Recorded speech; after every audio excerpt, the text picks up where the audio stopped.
back to the Umbral Harbingers. I'm your Dungeon Master, Nathan. Can we get a quick hello from everybody? Hello! Hello from everybody. Now, one thing that I neglected to do last session is I want to get a reminder as to the wonderful players that are occupying the minds, the souls, of our key characters. So, going around the table, this time counterclockwise, let's have each person say your name and the character that you're playing, starting right here. Hi, I'm Jordan, and I'm playing Winton Rocher. I'm Ben, and I'm playing Tom A. Turridge. I am Trey, and I'm playing Mordecai Birchwood. I'm Justin, I'm playing Cypress Oakweaver. I'm Ayla, I'm playing Eri. And I am King Grimthorn, at least for a short period of time, because last session we found ourselves in quite a precarious predicament. I think, if I may read into this, I think my players are a little nervous about the first few rolls of this session. But why are they in this situation, or at least why are we here? Let's get a quick recap of everything that has happened so far as we prepare for what's to come next. In the world of Chrysalis, magic is mapped onto gemstones, but Black Jade is the one of necromancy, and in the region of the Black Jade Lords, 4 charismatic leaders have their own domains of different parts of the undead. Here, outside the city of Widowsburg, King Grimthorn commands a horde of zombie armies, but something's been pestering him lately. A Corpseweaver abomination that stitches together the flesh of zombies and uses them for its own nefarious means. Now, these 5 heroes, of course, journeyed into this land on a mission to get themselves to the center of the Umbral corruption, finding that at each successive stage in that aura of corrupting influence that they needed powerful enough Black Shade to move forward. So they considered different options. Maybe they negotiate or barter with King Grimthorn, or maybe they work together to defeat the Corpseweaver in hopes of either buying, stealing, or bartering for the Black Jade Shard that is inside of its heart. As the fight commenced yesterday, this wretched, putrid fight unfolded where our heroes used King Grimthorn's plan to perfectly sculpt and set up a trap in the basis of a forgotten church of pacifist-loving people. As the fight commenced, we saw daggers fly, ice knives shoot, molten lava drip onto corpses, and among other things, a couple of jockeying maneuvers hoping to put King Grimthorn in harm's way at the site of the church's final collapse. When all was said and was done, the plan went, according to plan, perfectly. The Corpseweaver was lured into the church by several of King Grimthorn's troops, devouring them, but taking damage from all of our units. We saw Winton sacrifice himself to dive headlong into the Corpseweaver, performing an incredible gentle repose cast on the zombies attached to its back, and then casting a turn undead. Only then did Winton discover that this maneuver cost him a lot more than he might have expected, seeing that he is himself dead and with the souls of other people in his body. Those souls were ejected from him, shooting upwards into the sky. He was able to discuss with one of the remaining souls named Torin what it was like to forcibly push souls out of your body as he lost more than half of his max HP, discovering a new ability, Channel Undead. The ability to send one of the 7 souls in his shard, in this case Torin, into a dead creature when it falls unconscious. But in addition to all of this, as the church fell, crushing the Corpseweaver in its grasp and finally laying it to rest, King Grimthorn was very benignly, very unassumedly preparing to resurrect all of his zombies and maybe the Corpseweaver itself for his own purposes. And it was in this moment that our players had a really important, timely, and urgent decision to make. First, do they steal the Black Jade Shard from King Grimthorn, possibly saving all of the people from Widowsburg and elsewhere from his oppression? Do they try to take the Black Jade Shard off of the Corpseweaver and run, using it to move further into the Black Jade Lords, deeper into the corruption? Or something in between? Well, Cypress knew what he wanted to do. Let's go ahead and take ourselves into that moment, but we're going to fast forward just a few minutes. As the church falls into place, and we see the Corpseweaver crushed underneath it, we see Winton barely hobbling behind the church, trying to find a tree to lean on as much of his vitality has been drained. We see Mordecai gently lean down, still recoiling from the retching sensation of the fight that previously happened, and picking up his the dagger that belongs to both himself and to Eri, Nova's dagger. And then Cypress sees just in front of him this king who calmly is resurrecting these souls. And knowing what would happen, Winton and Cypress attempted to barter with him, saying, "You promised! You told us that you would give us passage." And his response, very simple, very sure. "I will never help you." And Cypress, this absolute rejection of human rights, of decency, of life, this cavalier mindset towards the dead and the living, something in you is triggered. We're going to go back to a moment in time when Cypress was just a young boy. Just a wee lad. In the serfs' quarters of King Aderon's court. Now, your mother, in her late age, was trying her best to serve the king with his many desires. He was a fickle man with extremely high standards. He demanded lavish decor, the finest jewelry, the best and finest foods, exotic creatures to be shipped in from other lands. But more importantly, he was paranoid. Always worried about his perception among the people, always insisting that people respect him, and that, of course, starts with his own royal court of serfs and servants. It was the steward's responsibility to make sure that the king's wishes were carried out. And you find yourselves at a serf's table in the kitchen's quarters, roughly 100 feet away from a banquet that is taking place in King Aderon's palace. You hear the clanging of dishes that they drop to the ground, and you hear the voice of what must be the steward, whose name's Marillion, say, so, clang, clang, clang! "Ah, you clumsy woman! Hurry up and get more!" And you will see in a few moments that your mother, in what on the surface looks like traditional purple royal regalia for servants, but that you know underneath is that she is unkept and dirty, that she has wounds and bruises and scars from her time in the serfs' quarters. She dashes into the room and she sees you there. You're eating some leftovers that were kind of scraps thrown off of the kitchen counter. What are you eating right now? A lot of like vegetable peels, like the outside that you can kind of shave off. Yeah. Yeah, but we'll say we could. Some of the peels are things that you can probably make, to make do with. Like it's like carrot peels, and it's dirty, but like it's edible. Yeah. It's food. How do you feel about these scraps?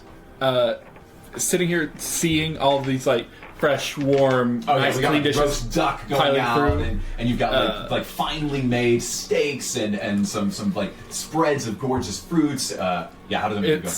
It's both infuriating and humiliating at the same time. Yeah. To be eating just this that's barely fit for a rabbit. So you see as she runs in, her bare feet definitely moving across the stone floor there, as she's rapidly putting together a new plate of some of the food that had been prepared previously. She sees you sitting there and she says, "Hey, how are you enjoying your food?"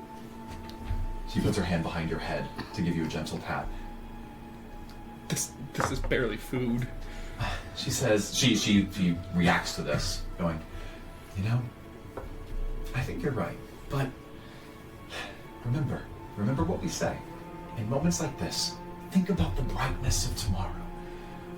I bet we're going to have some time where you can go out into the garden and maybe if we're lucky we can pick a few apples for us to eat. How does that sound? That would be nice.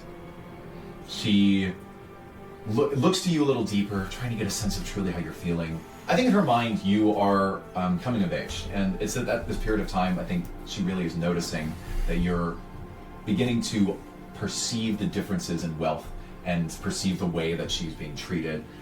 Up until this point, you might have just thought of this as normal, as a normal life, and that you live scrap to scrap, but now she's noticing that you are beginning to develop these feelings of resentment towards the king, and she whispers to you, she says, "Please, let's do what we can to keep this place as peaceful as possible. I hope one day that I can find you a better life than this. And at that point, you hear a voice screaming in the background. Hey! Where's that food? Oh, I hope the wench has brought it back already. And you see that she reacts to it, straightens herself. She tucks her hair in such a way as to keep it kept, and then simply says, okay, be back soon. Maybe I'll be able to get some extra goods for us today. And she begins to turn the corner. You say anything? I had this just kind of dejected look, like sadness on her part, like half sadness on her part, half anger towards the king as she scurries away. So she's about to turn the corner when the steward himself, Aurelius, turns the corner and stops her in her tracks. She's blocked in her way. And it's just the two of you in this kitchen plus the steward. Looks at her, looks at you, and says, get him out of here. He's clearly distracting you from your duties. And she says, no, please. This is his meal, and if we don't feed him now, then we'll have to make more food for him later. So I thought this would be... And he says, stop it! And he, with the backhand, strikes her across the face. And I'm not even going to roll damage. Why would I do that? She holds one side of her face, and then she looks down at you, her face denoting that she was trying to see how you would react to it. How do you feel? Pure anger, hatred, boiling rage kind of thing. Let's see if he notices you. So he is mostly looking at her, looking at the plate of food that she's got carried. I'll roll for her, and she successfully keeps the tray of food afloat so that nothing falls to the floor as she's clutching it to one side. He then looks at her, and then he sees you and notices this demeanor. You used to be looking at him with rage in your eyes, and he says, you could learn from her. If you do better to find good graces in the court, you could be eating well just like the rest of them. He gestures out towards the hall. But if you're not fast enough, like her, then you might find yourselves back in the prison where you belong. Now, run! Back to her. And she, of course, runs back out of the kitchen. It's just you and Aurelius here in this kitchen.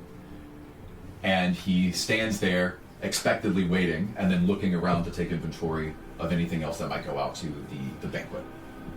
So I sit and try my best to listen to my mother's words, keep things peaceful, don't stir the pot, just think towards tomorrow.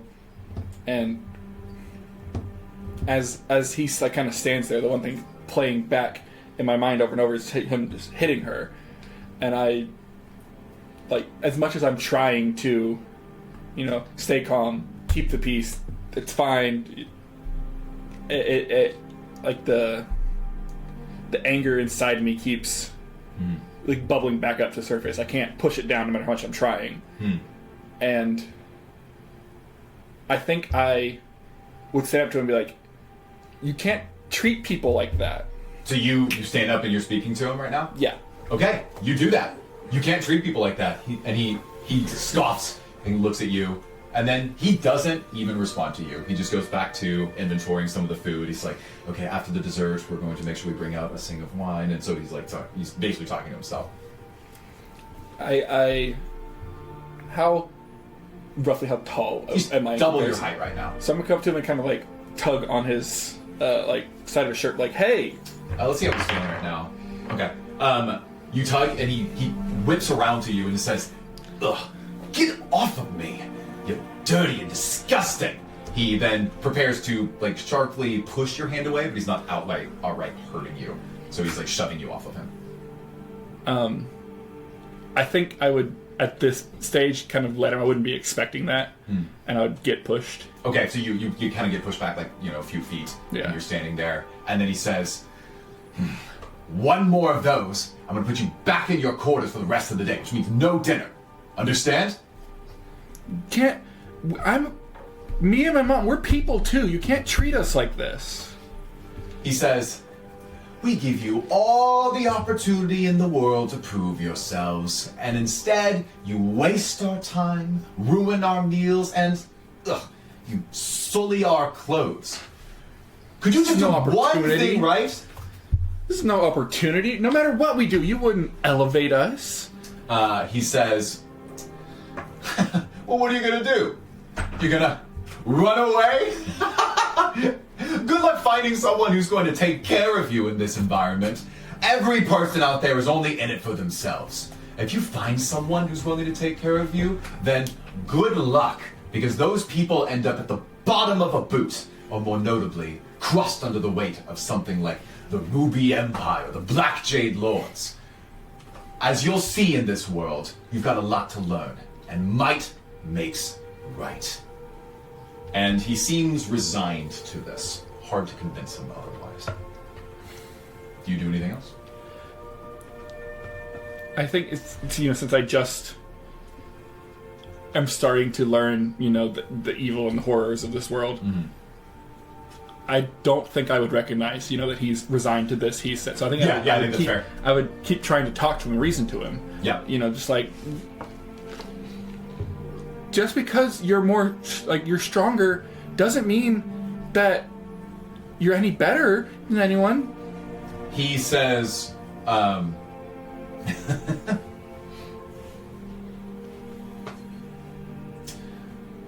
I think I'm done with you for now. Guards! Just one, please. Take him back to his quarters. No food for him. One of them begins to walk up and is going to grab you by the forearm. I mean, I don't think I'm strong enough to resist. You can try. I'm gonna like squirm and be like, I'm just trying to make you understand. He grabs you in place. Are you truly trying to free yourself? Or you're just kind of making a show of this. I'm just kind of struggling against. I'm not like. Okay, then don't Yeah. roll. So he starts to pull you away, and as you scream, as you yelled at, and he walks away, your mother comes back in, and she says, Wait! What are you doing? He didn't do anything wrong. And the steward said, I think the thing he did wrong is he doesn't know his place. You could have trained him better. I think the king will have something to say to you about that. And he says, guard, take her as well. And you see that she is now being taken to a place that I think the best that you would know at your age is that serfs who don't do well, they often go without food. There is some corporal punishment involved for it, but you detect that because of what happened here in the kitchen, that she's going to have a pretty rough day. She didn't do anything wrong. Silence! And you see as one of them covers your mouth and holds you in place and starts pulling you away. And the last thing that your mother says as she's being pulled to a separate room is, "It's okay, honey. Just please be calm. We'll find a way out of this, all right?" And you get carried back, and that's where we're going to leave this memory. We do know, of course, that your mom eventually sacrifices greatly to find a way to build an escape for you. Not literally, but to discover an opportunity for an escape. And that she suffered greatly for it. You eventually going to the Opal Refuge, and then now, where you are, this journey taking you to here. And here you are, right in front of you, at this very moment, is a king who is doing all of the same things that you remember. So, I'm just switching back to my original track here. And I think from that moment, and probably several others like it, I've learned people like this you can't talk with, you can't reason to. They're blinded by their own perceived power, and words won't work on them. So in this moment, Cypress, you say, I can't let this king go on. And calling down the power of radiant damage from a moonbeam, augmented by this moon-like structure in the sky, it beams down, evaporates vaporizes two of these zombies that are next to him, and deals him a chunk of damage. You see, he grunts in pain as he turns around and says, "You do not want to face me!" And you see the fire in his eyes glow bright red. The black jade shard on his belt begins to light, and you hear the groans of the earth underneath you. In a few moments' time, you would discover in person, assuming you are still there, that there are the souls or bodies of the dead that have been buried in a cemetery underneath this church that has recently been destroyed. And as the earth gives way and their bodies begin to arise and mobilize, he brandishes his spear, points at you, and says, "Die now." And with that, unfortunately, having just come out of combat, I must force everyone to roll for initiative.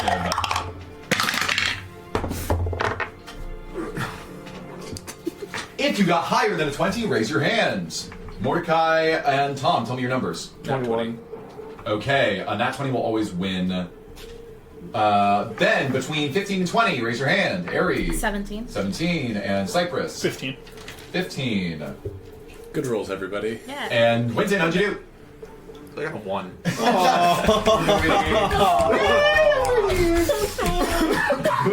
Good rolls, everybody. Good job, guys. We got this. Cool. I will reveal. Kind of fits since you're like, busted up near a tree right now. Yeah, I am struggling right now. So to recap a few more details that happened, in addition to spell slots being used and HP being down and all that good stuff, Eri has successfully cordoned off one quadrant of the rubble, the debris, has then dug through it, and then partially due to the help of Tom doing some boulder earth underneath it, sort of sifting the dirt, she's able to get to the part where the Corpseweaver is. So you really, mechanically speaking, really needed one more check to find it. But things are going to start to get a little bit more perilous. We established that there were at least 4 zombies that were moving in the direction to lift up the debris in the hopes of, as he had instructed them to, get him access to the Corpseweaver and to some of the other zombies that were dead, so he could, of course, resurrect them. But what that means right now is that on raw luck, they might be in the section where Eri is. They might be in a different part of the church where they're kind of spreading out as they systematically remove this. So, Eri, why don't you roll me luck to just represent their overall positioning? 15. 15. So high is always good for you. So they happen to be on the other half of the church, relatively speaking. They are moving into position. You hear around you the sounds of grunts from zombies as they lift maybe a chunk of rock or some wood or a wooden beam in from its place. The rest of you are now in position. Tom, you act first. Sure. So how close together are the zombies? We're going to say that they're the 4 remaining zombies that are a little bit meatier than the ones you fought against from the Corpseweaver. The Corpseweaver had rapidly decayed a lot of the zombies it used. They are within 30 feet of each other, roughly, because they're spread out lifting debris. Okay, so it's not like I could hit multiple with an ice knife. Or It doesn't look like it. Okay. Well, I'll roll a little bit of luck. Maybe 2 of them happen to be working together. Wow. Okay, yeah. Two. Actually, with a 19, I'll just say 3 of them happen to be within 10 feet of each other, and 2 of them within 5 feet. Okay. In that case, I would twin spell, ice knife, and then try to hit the 2 that are close together to kind of double damage. Yeah, double slash damage. Yeah. Yeah. So you roll both of them separately as attack rolls. That's 3 plus 7. Oh wait, it's Dex. Oh, Dex is the splash. 3 plus 7, I assume misses though. It does miss. Do they still make the save? They still make the save, and then the second one is 12. They're not very dexterous. Cool. So they have -1 to Dex, and your save is 12, right? Save is 15. Oh, your save is 15. So, then never mind. so I think I missed the attacks, but then both the saves are, yeah. Cool. I was gonna say I rolled 12 twice, so they would have just dipped underneath your save. But I see. With 15, they definitely missed. Go ahead and roll the half damage for the ice, as it both casts the shower of cold mist over them and slows them down, and does a little bit of damage on top of that. While he's doing that, Mordecai, you're next. Okay. So that's 7. Great. 7 for each knife, or 7 total? So that's 7 for 1 knife. Okay, so then it's double, or 2 more. And you're having 7 already. again. So It's not half. It's So they rolled under the save, right? They rolled. Oh, they failed. Yeah, one was Right. Yeah, And the second one was also 7. So 14 total on both of them. Great. Yeah, you see as this measurably puts a chunk of damage into them, them trying to lift these pieces of debris underneath them. They also, I think their movement speed is reduced. Mordecai, you're up. Okay. I think I remember I was right next to Winton. Okay, so... Oh, there's one more thing I should add as a detail. I rolled off screen those who actually died in the collapse of the church, like of the zombies themselves, because there were a lot of them there that were still alive, and we ruled all of them dead. I'll just say you hear some, not many, but you hear some voices of zombies that seem to be awakening from underneath the rubble. Just to put that out there. Okay. I see, I'm right next to Winton, and I think I'm 30 feet of Grimthorn. Yep. You definitely are. You are not. No. Okay. Okay. Do you mind if we put the map up so we can Yeah, figure out Sure. positioning? Yeah. Let's do it. We have a picture for Winton, what's your HP out of HP? I'm at 22 out of 19. Oh, so you're fine. Yeah. Okay. I'm not... Positively unhealable. So the players are putting their minis on the board right now, positioning themselves where they were at the end of the last fight. Of course, the church is completely caved in. The the gross mist has already subsided, so this is what you see. Grab what? Grimthorn. Yeah. Is your mage hand a cantrip? He's like right I here. don't have any chance. Sure. Oh, I thought you did. No, y'all three do. No. We three do. Oh, He was okay. like your mage hand, not a cantrip. I know. No, mine is. Is your mage hand a cantrip? Yeah. Apparently it's worse than Baldur's Okay, Gate. I wonder how heavy his staff is. So He doesn't have a staff. It's if we're really doing this as a fight, I'm just to set the stakes here for you. I don't think we are. I never really did we anything are. about doing this as a fight. Zombies are here, I just wanted to. and I'm going to give them a lower value. Because your turn. One of the surviving units, I checked the map afterwards, was one of the ogre mages, and we're going to just put them roughly here, supporting this effort. And then inside the church are at least, so I'll say maximum potential. You don't know the number. 10 viable zombies that are able to get up. We don't know how many of them actually survived, but we'll resolve them in a bit. But for now, we'll just put a little hodgepodge of zombies right here, and then of course underneath the churches you have no idea how many units. And So 10 of the ones buried can't get yeah, up. and Tom, you're over here, so these are the two that you hit. Okay, great. Good. Okay, Back to the fight. I think.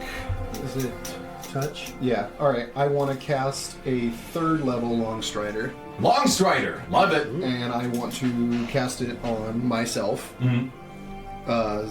Cypress, and Winton. Awesome. So you have plus 10 movement speed, right? Yeah, so that puts us all at 40, 40, and 45? 45. Yeah. Okay. Which remember, if you take the dash action, you're moving twice, so that is doubled in effectiveness if you dash, or if you have like a bonus action dash, like a rogue might. Yeah, so Cool. I cast that. So which direction are we heading? Yeah. So you still have your turn to move or take a bonus action. Well, As relevant. If you just want like a how do we get out of this domain? The short answer is it is in Justin's direction. So off Awesome. towards that side of the Cool. So I would move. All right, everyone. Mad dash! Run now! See you later. Yeah, that's about right. That's about right with just a regular movement because you use your action to cast. Okay. So yeah, you move with additional 10 feet of speed. So I'll keep those numbers just softly in mind for range purposes. That takes us to. Oh, let me roll for one more thing.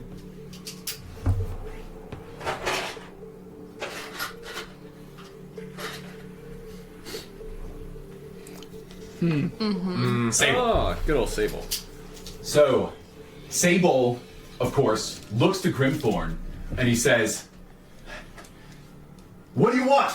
And he gruffs back, "The shard!" And Sable says, "Right."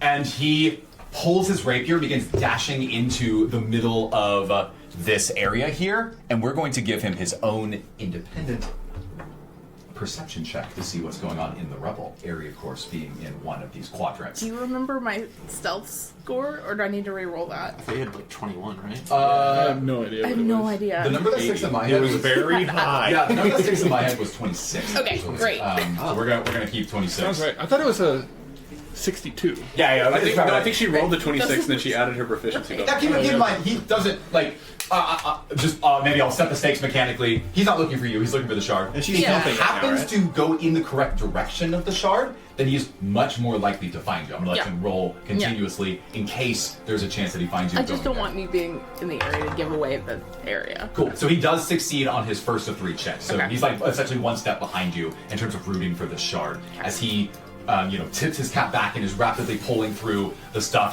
He's commanding, he's talking to zombies next to him. He's like, move this! And you might see on their turn that they're going to help him get to the right section. Okay. With that, I'll even say that these 2 zombies begin to maneuver themselves towards the quadrant that Eri is in. And we're going to move on to Eri. You're next. Awesome. So, at this point, Trying to get the shard. things are not looking good. And you see inside, in front of you, what we described as you got to the part of the rubble where the Corpseweaver is.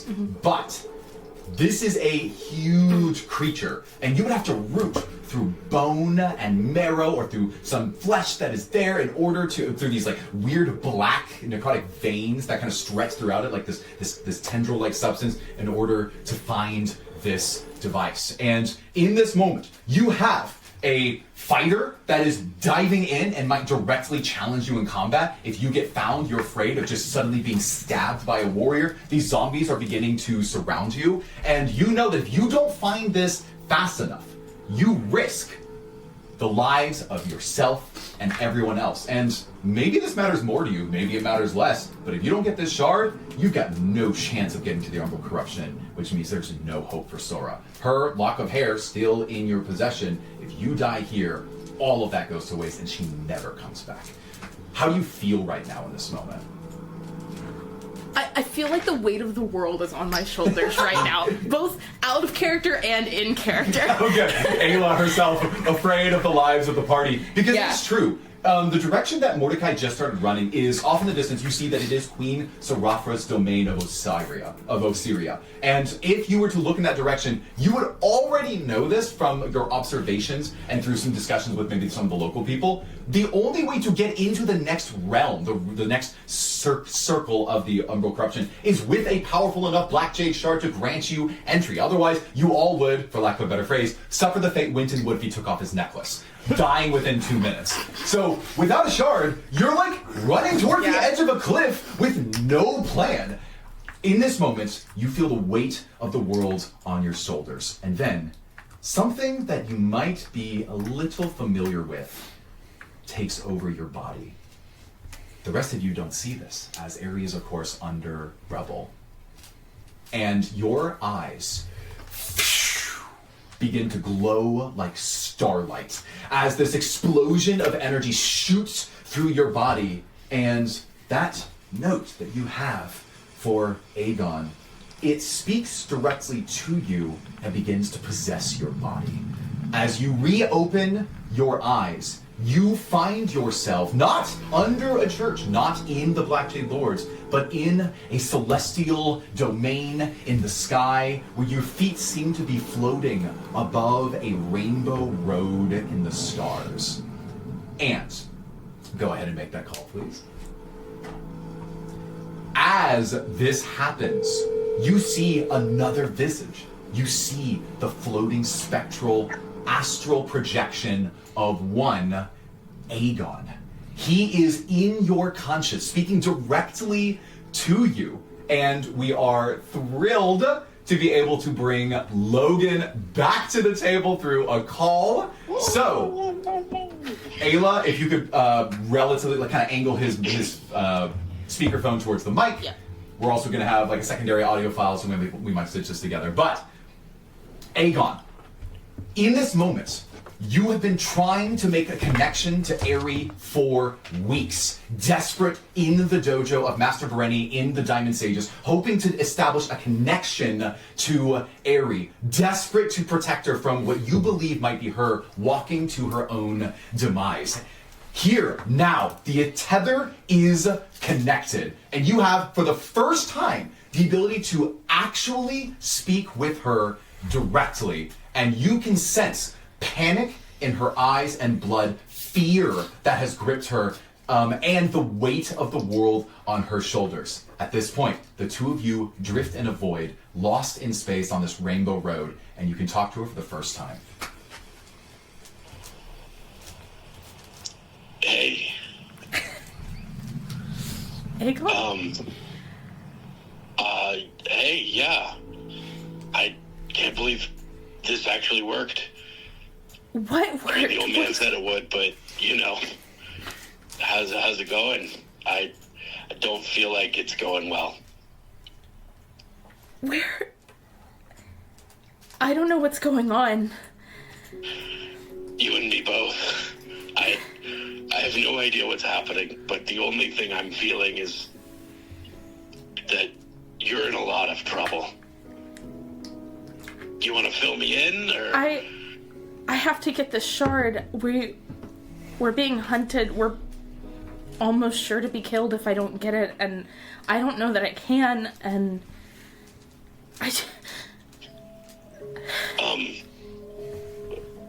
mean, just out of curiosity, does this happen to be like a gemstone that you're looking for? A shard? Yeah, it's a black jade. It's in this monstrosity, and I don't know how to find it, but I have to, and we have to get out of here, and I don't know that I can. Yeah. Okay. Sorry, I'm just... I'll see what I can do to help. I don't know what I can do, but maybe this'll work.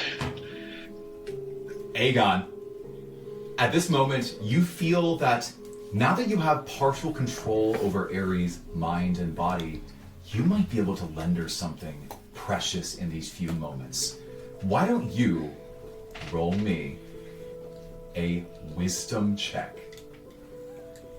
No.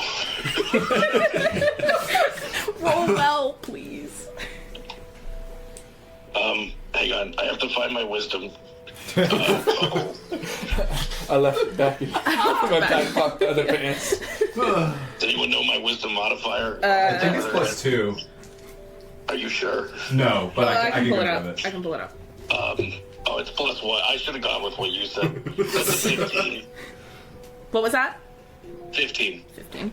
15, okay. So, Aegon, you look into your own soul. Master Vareni, the first time he met you, taught you the power of astral projections, the capability to send your own soul to willing hosts in such a way as to give them power or to deliver messages. What you may not have known until this point is that Eri was keeping a little piece of you in her pocket as well. A letter that she wrote at the Death's Draft Tavern intended to serve as an obol, tethering her to you. At this moment, out of desperation, as you make this connection, that link finally builds. And for the first time in your entire tenure under Master Vareni, mastering the arts of astral projection, you have the ability to deliver one of your powers to someone else, loaning them your power as you take over their body. Aegon, I will give you, for the next minute, the ability to deliver to Eri your unique ability of dungeon constellations, which may allow Eri to find this particular gemstone fast enough. You feel this in you, and you are prepared to give her that power. Okay, Eri, I'm gonna be honest, this is like explaining colors to a blind person, but I need you to just trust me. Okay. Okay? No matter what's happening, no matter where we are, what we left off, where you are, I don't even know, but I trust you. Okay, let's, if you remember, do you remember a couple of, I guess it's been a few weeks now, but we were in the Garden of Taurus, and all the constellations were alive above us. Do you remember that? I do. Maybe this is the easiest way. If you close your eyes and remember that, Okay. and just Yeah, we'll see if this works. You hear the shaking of rubble that somehow floats in the ether around you. You sense that there is a growing threat and presence as noise begins to come around what must be Eri's immediate position. Aegon, you have but 20 seconds of time left to talk to her. Okay, so I close your eyes and watch as the constellations move. Not with the sky, but with where they're leading you. Just focus on the brightest star in the constellation and let it take you on its path. At the end is hopefully exactly what you're looking for. Okay. I can try. Time's running out. I can try that. I don't know if it'll work. I don't know if I can do this like you can. Eri, you can. We're here together, okay? It's the two of us again. It's the Garden of Taurus. I don't care what's happening around you. I thought I heard rumbling and things shaking. I don't care if there's 30 ogres outside of the room you're in or monstrous. I don't know where you are. It's the two of us. Stay calm. Just take a breath. Okay. You can do this. Okay. I can do this. Okay. And I'm gonna try to channel that. At this moment, you see this rainbow road underneath you drop out from beneath you. This tether severed. Aegon, you find yourself drifting back rapidly as your conscience comes back into your own form, and you are in the dojo of Master Vareni at the Diamond Sages. And before you open your eyes, you'll have just another minute inside of Eri's body to see and control what happens next. But as Eri will continue to pilot the remainder of this episode, this is the last moment that you get with her. Do you have any last words? Eri, it's hard to explain what I've been doing, but no matter how you feel about us, I didn't want my pride to be the only thing coming in the way of what we have. So I've been trying to work on some stuff over here, and no matter what my life's dedication brought, the stars don't seem to be willing to let me go and let me chase after something that's of this world, but I'm still gonna try. Just come back alive, please. And with that, the tether severed as you in your body, and right there at that moment, Eri, you open your eyes. Light shoots from them. You know what this is. All you have to do is see into this rubble, and you see for the first time this sensation that Aegon described as not stars, but souls in the sky. Reflect light off of each other, painting a picture, a constellation of sprites that beam downward into the rubble underneath the church, and bing, bing, bing, bing, bing, bing, bing, bing, reflect off of the surfaces, and right there you see, bing, you see in the heart of these ribs covering up this monstrosity, one black jade substance, roughly 8 inches long. A very powerful black jade shard relative to what you've seen. You need to get your hands on it. Go ahead and give me a sleight of hand to see if you can pull it right back into your possession. That's a 26. That's pretty good. As this happens with Aegon's power, and Eri snatches this thing, ripping it between the rib cage of this monstrosity. We'll describe it in just a moment, but that is all we have for Aegon with Logan. Thank you for being here, Logan. Thank you. All right. Bye. Good luck, guys. Bye. This this Black Jade shard is now in your hand, and for the first time, we get to give you a little bit of a closer look.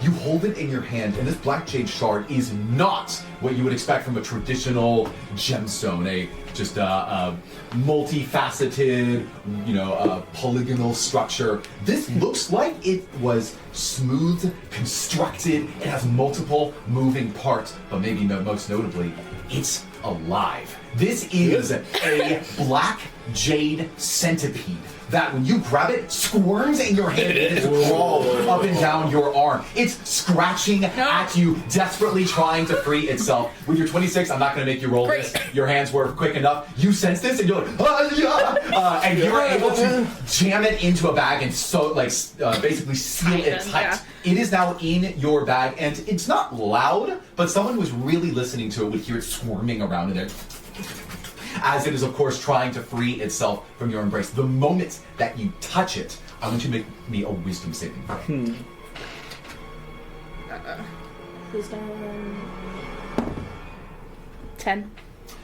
Immediately, first I need you to lose 6 max HP. Whoa. Immediately, you hear a voice that speaks to you from the back of your mind, and it goes,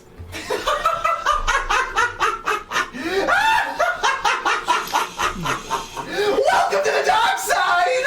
And you immediately feel his, whether he's a guy, we'll see, his evil, corrupting influence shoot down your arm as black veins protrude from your body, going up your arm into the base of your spine, and they begin to fight their way towards your heart. I need you to make me a Constitution saving throw. 15. You find yourself taking deep breaths, trying to circulate your blood and keep your own living influence, your own red blood over the necrotic influence. You're successfully able to press this away from your heart. As this black veins are now on the right side of your body, up your arm, over your shoulder, across your chest, and stopped basically right at your sternum. Everything else untouched by this. Okay. Great. As this happens, you now know that it's in your possession, and you hear combat going outside. Yeah. You just heard Tom throw some ice knives. What do you do? What of my bonus action stuff You did do an I act. have? This was all in action. Great, I'm dashing as a bonus action.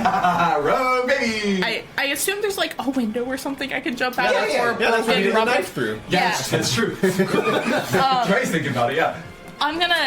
I guess I'm gonna get to where Tom can see me and hope that he follows my lead and dash this way. How far can I get? That's good. That's Okay. all right. Do you say anything? You signal to him? Do you I'm just like, let's go. So you don't say anything. I don't is say that anything, no. I'm gonna make you roll perception for this because you are just attacking a fellow enemy in combat. And we'll see if you key in on that. Next up is sight. 4. Unfortunately, Eri is a stealthy little bugger, and her silent feet just Stealthy little bugger. out the back of the church, and you don't know for sure if she even got the thing she was looking for. That takes us to Cypress. You're next. Oh, and I am gonna have Sable roll one more time on the description. For planning just my to- next turn. Yeah. So there's a hole in the wall over here. Can I see into the church? Yeah. Can I see out? Yes. Okay, sure. It's kind of like it depends on the angle. Yeah, I all assume I'm different, just like- throwing things through windows, and that's fine. I was Yeah. just making sure. Like, I can make an attack, but also I will be drawing aggro. Yeah. Yeah. Cool. Cypress, you're up. All right. Cypress is still. And just to establish one thing for combat purposes, if y'all make it far enough away to where I'm convinced that you're going to be able to safely get away, then we will leave initiative and we'll just describe what happens next. Gotcha. So Cypress is still filled with this rage. He wants to fight and attack. I think that's great. But then, I think because his mind is so, it gets jumbled right now. Yeah. It leaves it open for, I'm gonna say Zenny to take control. Okay. So what would Sadie be doing at a time like this? Well, so my thought is he would kind of see a situation, see we're fighting a Black Jade Lord, and be terrified out of his wits. Yes, that is something Zinni would definitely Yes, experience. Yeah. he would be absolutely horrified and want to get as far away as possible. Yeah, which he did. He literally went as far away as humanly possible from the Black Jade Lords. Absolutely, I will allow that. What do you do with that? What is it? What does it need? I think he would just turn and run. Cool. Why don't you roleplay what happens, or if he says anything, and then you do that. So I guess I'm not going to do the voice. Sorry. So he enters your body and now sees what's happening in front of you. It almost like it takes him a second to just like process, like, oh.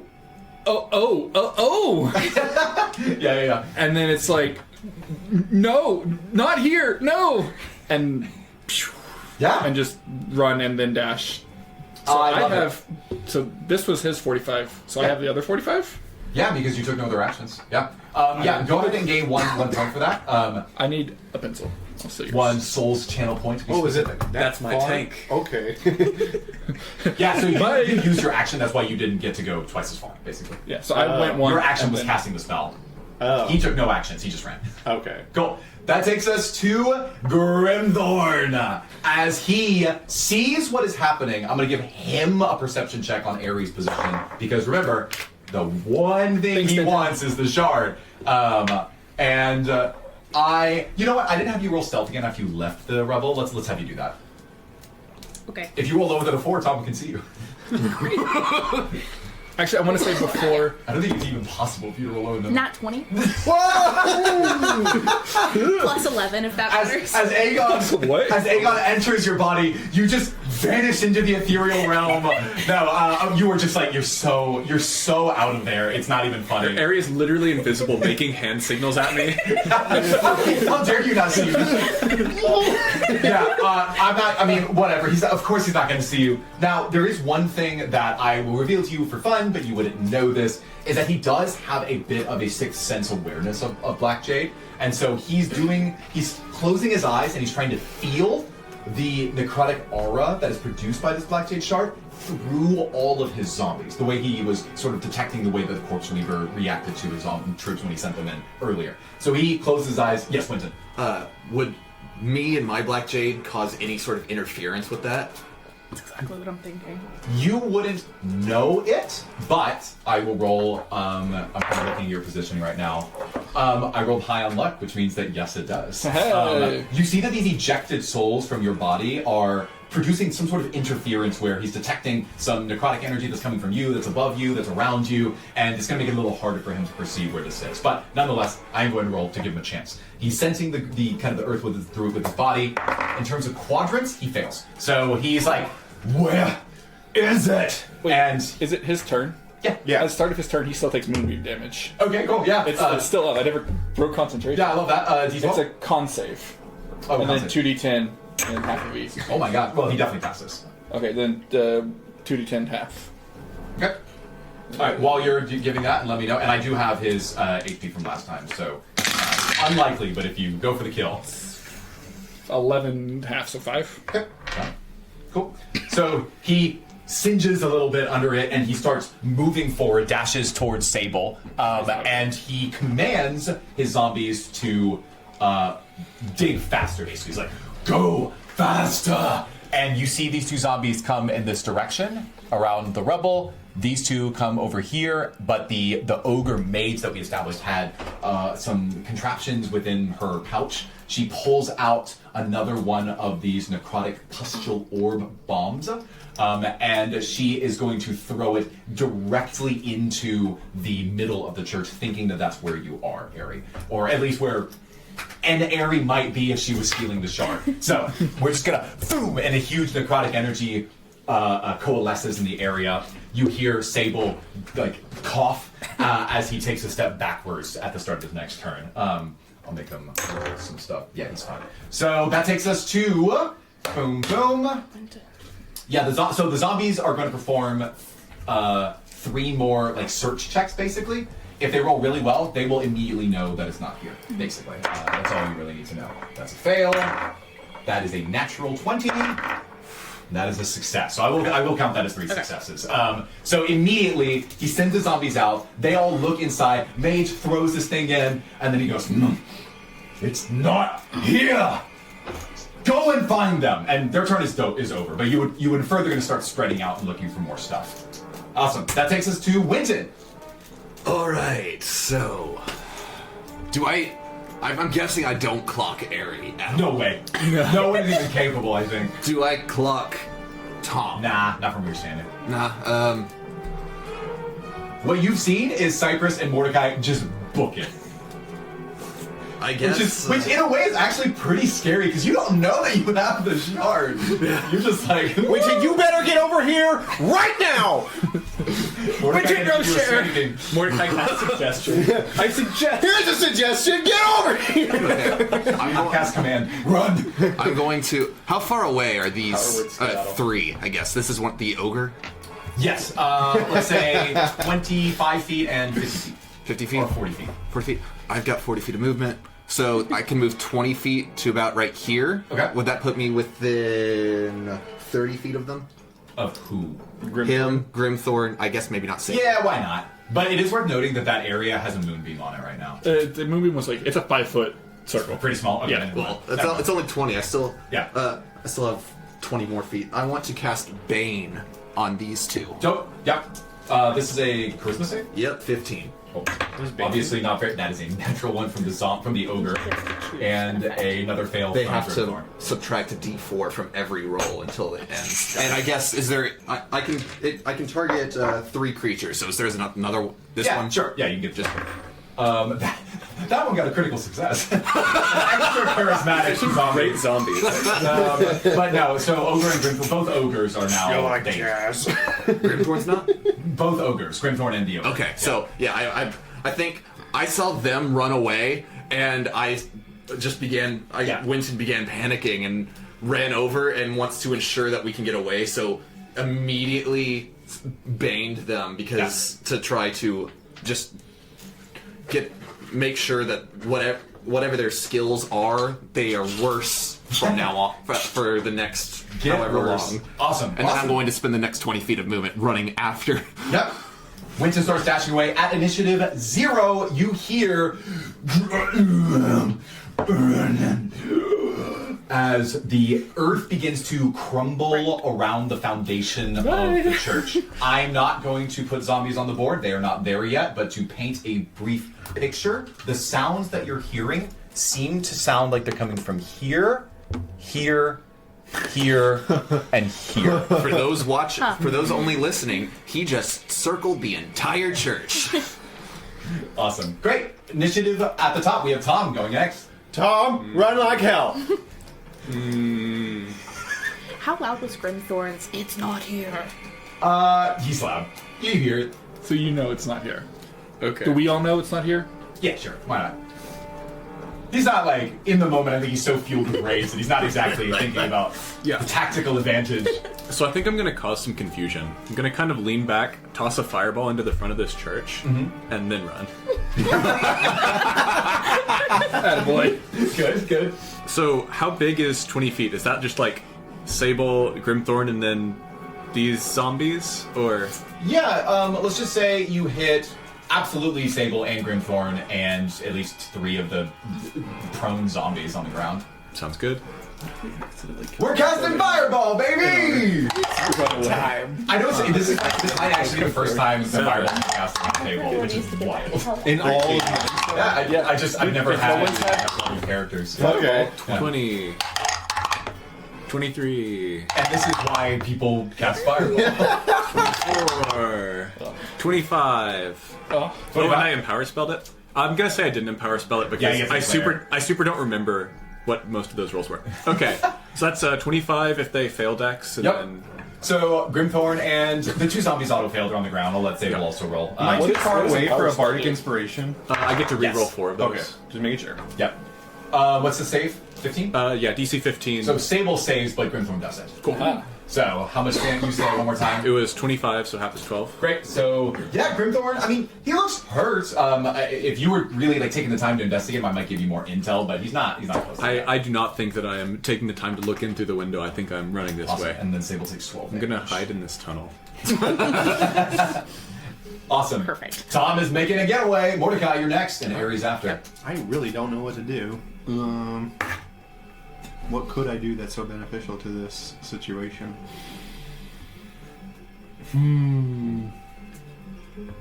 I mean, dash is an option. Run. Bite.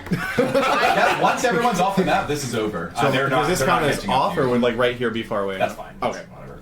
Yeah.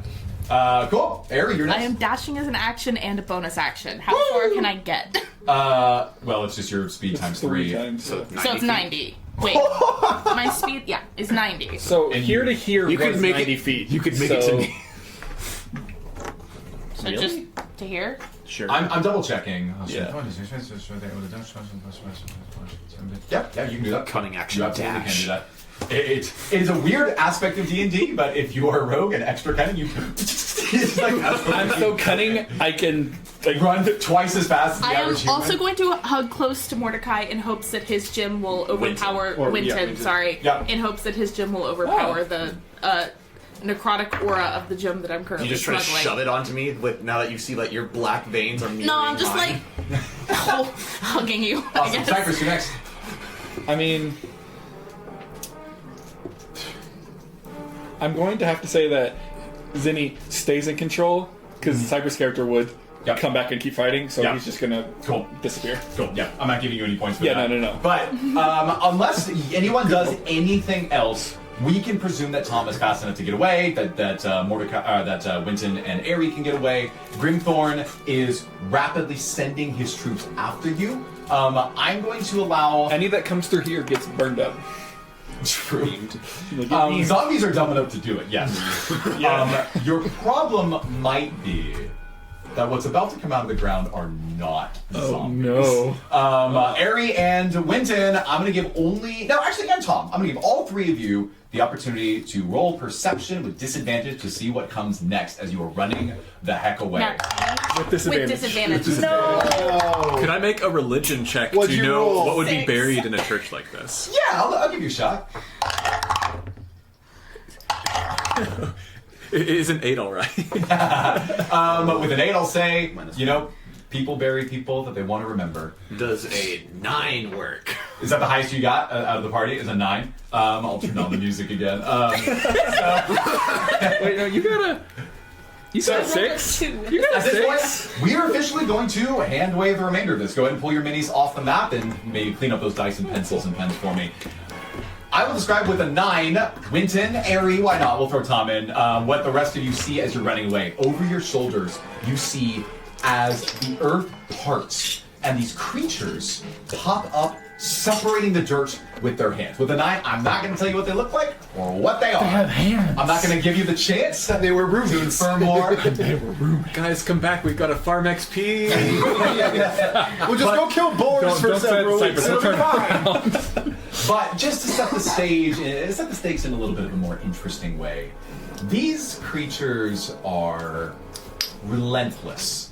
These are creatures that don't, like zombies, don't have to stop or eat or sleep, but they don't have to be controlled because they are controlled by something else.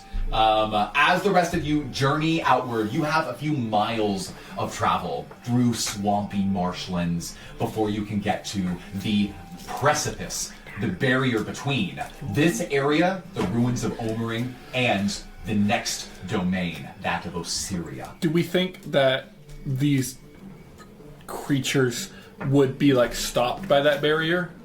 Or would they be able to pass through it without... You don't even know what the creatures are, and I don't think you've spent enough time in the area to know. So the short answer is you don't know. Gotcha. However, you do know that you have to have powerful enough black jade to make it deeper into the corruption. And before you, right at the edge where this river separates you from a sandy, dimly lit land of Egyptian artifacts, or I should say like pyramids and buildings that you're going to get to see hopefully in a second. You see that this barrier that separates you feels like the mist that you originally poked yourself through at the beginning of this adventure when you were approaching Death's Draft. This barrier of voices shoots up to the sky and meets the rest of the domes that you see. You need Black Jade to get through this. I'm imagining, Eri, you've shared with them that you have this. Yeah. How do you share with them that you have this?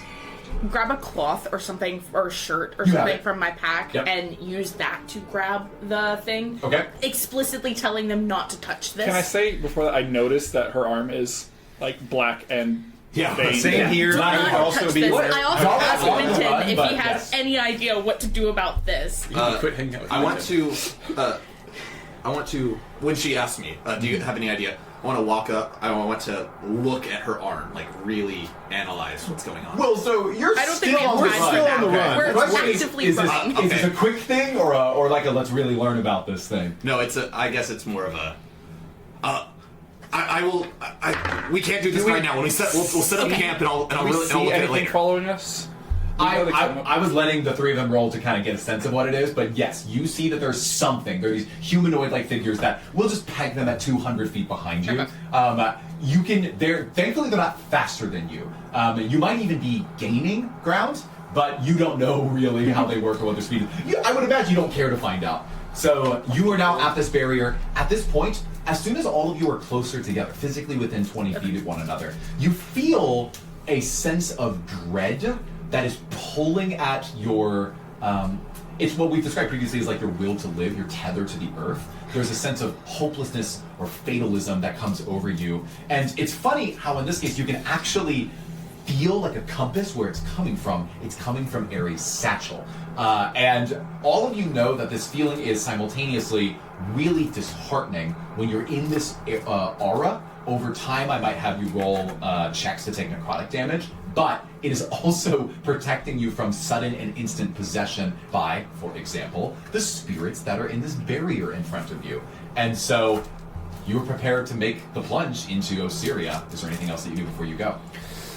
You may not tell us this. Do we get the feeling that we have to stay within 20 feet of me, basically, in order to not instantly die in this new land? Short answer, yes. You would need to do it. Okay. Okay? Any last thoughts? Just look over the shoulder to see the things still slowly Lumbering, approaching. yeah. Yeah. Mordecai looks and like, no. I want to take let's one go. last like Run.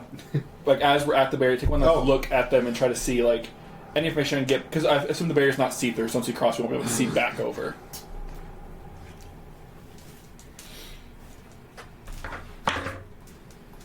How close are you going to let them get? Not any Not closer that than they close. are. Just like Just take, right now, just turn around and Just look. take like maybe like 5-10 Cool. seconds. Roll me a crazy high perception check. Boom, boom, boom. 17. Okay. You see that they seem to be holding weapons. Cool. I That's a take out my pacifist church. I take out my camera, I click it on, and go, and I'm going to hold on to it as we run past the barrier, and we might not see it for a really cool shot. Yeah. Dive backwards into the... Yeah, okay, with that, all of you gather close enough to Eri. You feel this weight upon you. I need everyone to make a wisdom saving throw. 7. I don't think I can get out of rolling wisdom this time. 16. Cool. So, if 22. Great. We're going to be resolving this multiple times for the remainder of the campaign, so I'm going to teach you the mechanic, and you're going to be able to roll it yourself. Now that you have one of these black jade shards in your hand, well, you've always had one. Anytime you fail this check, and we're just lopping you in because if we're going to stack these things on top of each other, it's going to be one roll. You will lose 1d6 of damage of health from necrotic damage, and you're going to do this stacked for every increasing measure for each region you go into. As soon as you enter into Osiria, this is going to double to 2d6. I assume I can't use Kira's armor ability to reduce this damage. Nah. Yeah. I know it's pretty flexible with that damage previously, but it just doesn't make sense. Also, the DC to save was 11 in this case. It's going to get harder. Okay. So if you got lower than 11, d6 of damage, baby. Just damage, not max HP damage. You know, just damage. Okay. At this point, all of you, camera turned on, venture through the mist. And I will give everyone the chance to roll a crazy high perception check. This is listening. Right. All right. That's a 2. Dirty. I don't even think That's, perception will do anything. That's a nat 20 plus 0. That 20? That's a 23. I need you to roll higher than a 14 again. Okay. Do my best. 12. does not do it. Bummer. So you were so close. I got 5. So I'll walk up for the three of you. So for Cypress, Mordecai, and Winton, your feeling is so many voices as you venture in, and I think I can give you this for free. Their voices are more intense and more frequent. Instead of hearing 1 or 2 voices with quick messages for you, these are like all actively fighting for your attention and are willing to be aggressive in a sense to get that. With a dirty 20, Eri, you hear voices. I had 23. Oh, you had a 23. Oh, okay, so that's what the two of you hear. With Mod 20 and Mod 23, the two of you, Cypress and Eri, you hear statements that sound something like this. I will end them, or bring her my head, or sorry, bring me her head. Makes a lot more sense in the context. All right, I guess. There you go. Here's that. I guess you don't know. Yeah, maybe there's some, like ghouls giving up their head. I'll just summarize. The statements that you're hearing are inherently violent. These are people who are trying to take lives, end lives, or whatever. Wow. So with a 32 is what Tom rolled. I am going to tell you that what you hear. Oh man, it's so close. How do I parse this out? You hear a statement like this.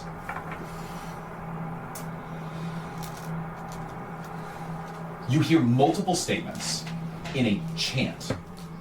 You can piece out these voices. They're different people saying the same thing in unison.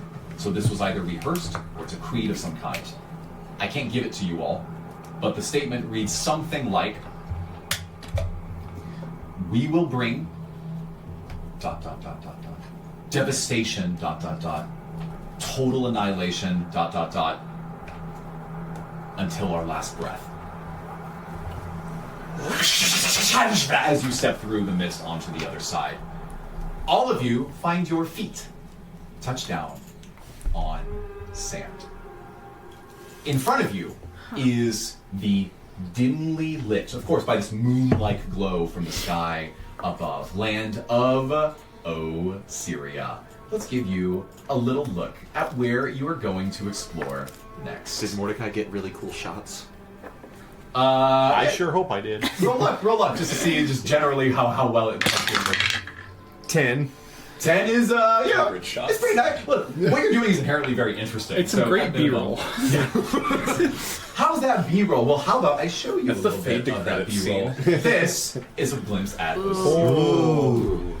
The aesthetic is not of a warmly lit sunrise over pyramids and a sphinx in Egypt. This is dark, muted colors of saturation. You see constructs and buildings like pyramids made of stone and sand that have been constructed easily 400 feet high. These are some magnificent creations. The people here immediately occur to you, other than the city that you came from with the ruins of Omering. They seem to have architecture, they seem to be well organized, that they have training, that they have roles, that their economy supports something that allows them to be proactive in their infrastructure. All of this from a single glance. But let me give you a little bit more of a description here as I pull up my notes. So while you're pulling up your notes, Yeah. I think hearing such a clear chant that's so far out of the first time that we passed through it, I think the shock of that would bring Adia to the fore, and she would just like hop back and forth between the barrier. I don't think you would hear anything more from being able to do that, but Yeah. So I she's definitely like- think she'd want to poke at it, see what's going on. So you close your eyes as the sudden influx of spiritual energy and your tether, your sense of audio overtakes your body. What does that look like? What does she say and how do you behave? I don't think she'd even say anything. Just turn around and walk back the other way. Very silent. That's a Yeah. interesting. Yeah. So I am gonna let you roll again. You have to roll even better, which is possible. But go ahead. 2. Cool. Now Adia is frustrated. She's like, this was something I've never seen before. This is so important. I think I need to do it again. And so I want you to roll perception again as these monsters on the other side get closer. Tom, you're wasting time. 13. You fail. Why don't you roll a wisdom save to overtake your body again? The monster's now within 100 feet. 19. 19 passes. So at this point, you're on the opposite side of the barrier. Thankfully, Eri is close enough to where you can still make it, so to speak, without having to do additional saves. You catch yourself, you're alone, back in the ruins of Omering, and you see in front of you that these monsters are now getting within dash strike range, like 90 feet. And I will even tell you this much, you see that 2 of them, and there's roughly, I'm not even going to give you the specific number, but there's between 10 and 30 of them. You see that a few of them have already drawn arrows into their bows and are preparing to fire them at you. You got to get out of there. Yeah, I get Just out pop of back there. through. Yep. Give me one last perception check just in case. Just in case. 6. Nope. Hey, everybody, there's a bunch of guys. We gotta go. No! We knew that! Why did you go back? no We way. knew they were there! Yeah, and take one point of Soul's Channel for that. So as all of you are in this new realm, I'm going to describe what you see. And if for people who are worried, they're coming after us! If you were to travel forward, just to like set your player hearts at ease, these creatures will find themselves up against the barrier, and they will absolutely try to penetrate it. But what you'll see happen to them, I'll just give this to you for free, even though you are probably still running, is you would see that their bodies poke through the mist, and then you see as the moon above. Actually, no. The moon from a focal point at the top of one of the pyramids, so it's like a prism, fires a direct, piercing, radiant light, very much like Moonbeam, in the direction of their flesh. And it absolutely vaporizes them until you see nothing but skeleton underneath, at which point you hear them scream and pull their limbs back across the barrier into the ruins of Omori. These creatures are thwarted by something at the top of that pyramid. At this point, I will now describe what you see. Which is this. The world around you transforms into a realm of perpetual twilight. You enter Osiria, a land shrouded in thick black mist that blankets the sky, obscuring any sign of sun. This mist, a haunting veil over the subcontinent, is alive with millions of tiny luminescent specks, which we spoke of previously. At the center of this dome-like haze, a moon-like orb glows softly, casting a dim, ethereal light over the landscape. The light is just enough to outline the shapes of colossal pyramids rising defiantly against the muted skyline, their edges blurred but unmistakable. The sands stretch out in endless waves, their colors desaturated, blending into the grays and muted tones of this twilight world. Here, remnants of ancient civilizations emerge, ghost-like, from the sands, their details washed out, contributing to the sense of a world paused in time. The air is still, filled with a sense of expectancy, as the very ground beneath your feet holds its breath. Osiria, in its otherworldly beauty, feels both haunting and hallowed, a place where past and present merge, and the stories of old gods are whispered on the wind, carried by the sprites and their endless dance around the pale glow in the sky. The trail in front of you dips downward, and you are able to walk until you see in front of you really 3 major landmarks.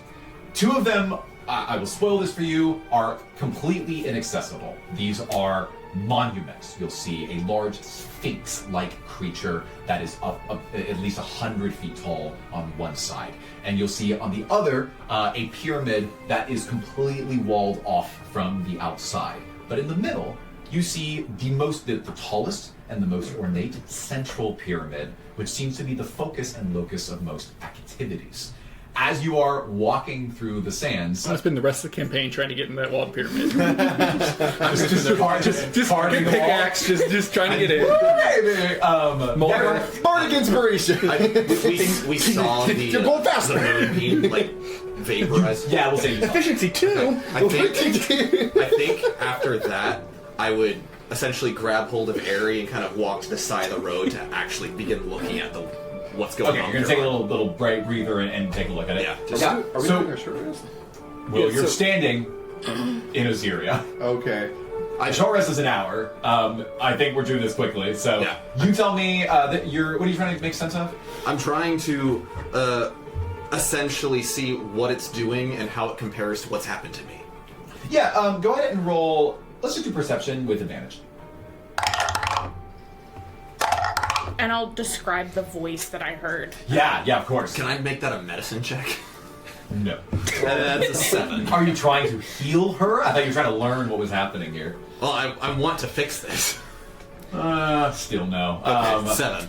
So, with your 7, all you can sense is that you observe these veins on her body that reflect yours. It's clear that there was a powerful nexus of necrotic energy in her hand that then tried to infect the rest of her body, going through her bloodstream to do it, and that it stopped at one point. You see that it's still pushing.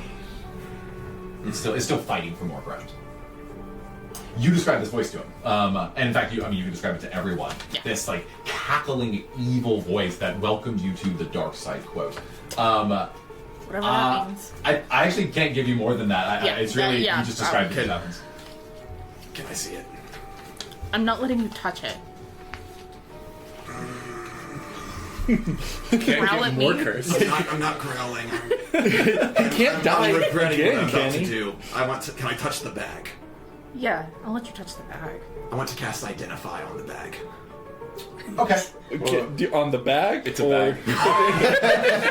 This is a leather satchel. Sure. Let me get a sense of exactly how much I should share with you here. In fact, I'll let him touch it like with the cloth. I'm just not gonna let him touch it with his bare hand. I would never want to touch this. It's just a centipede squirt. You're right. A black jade centipede.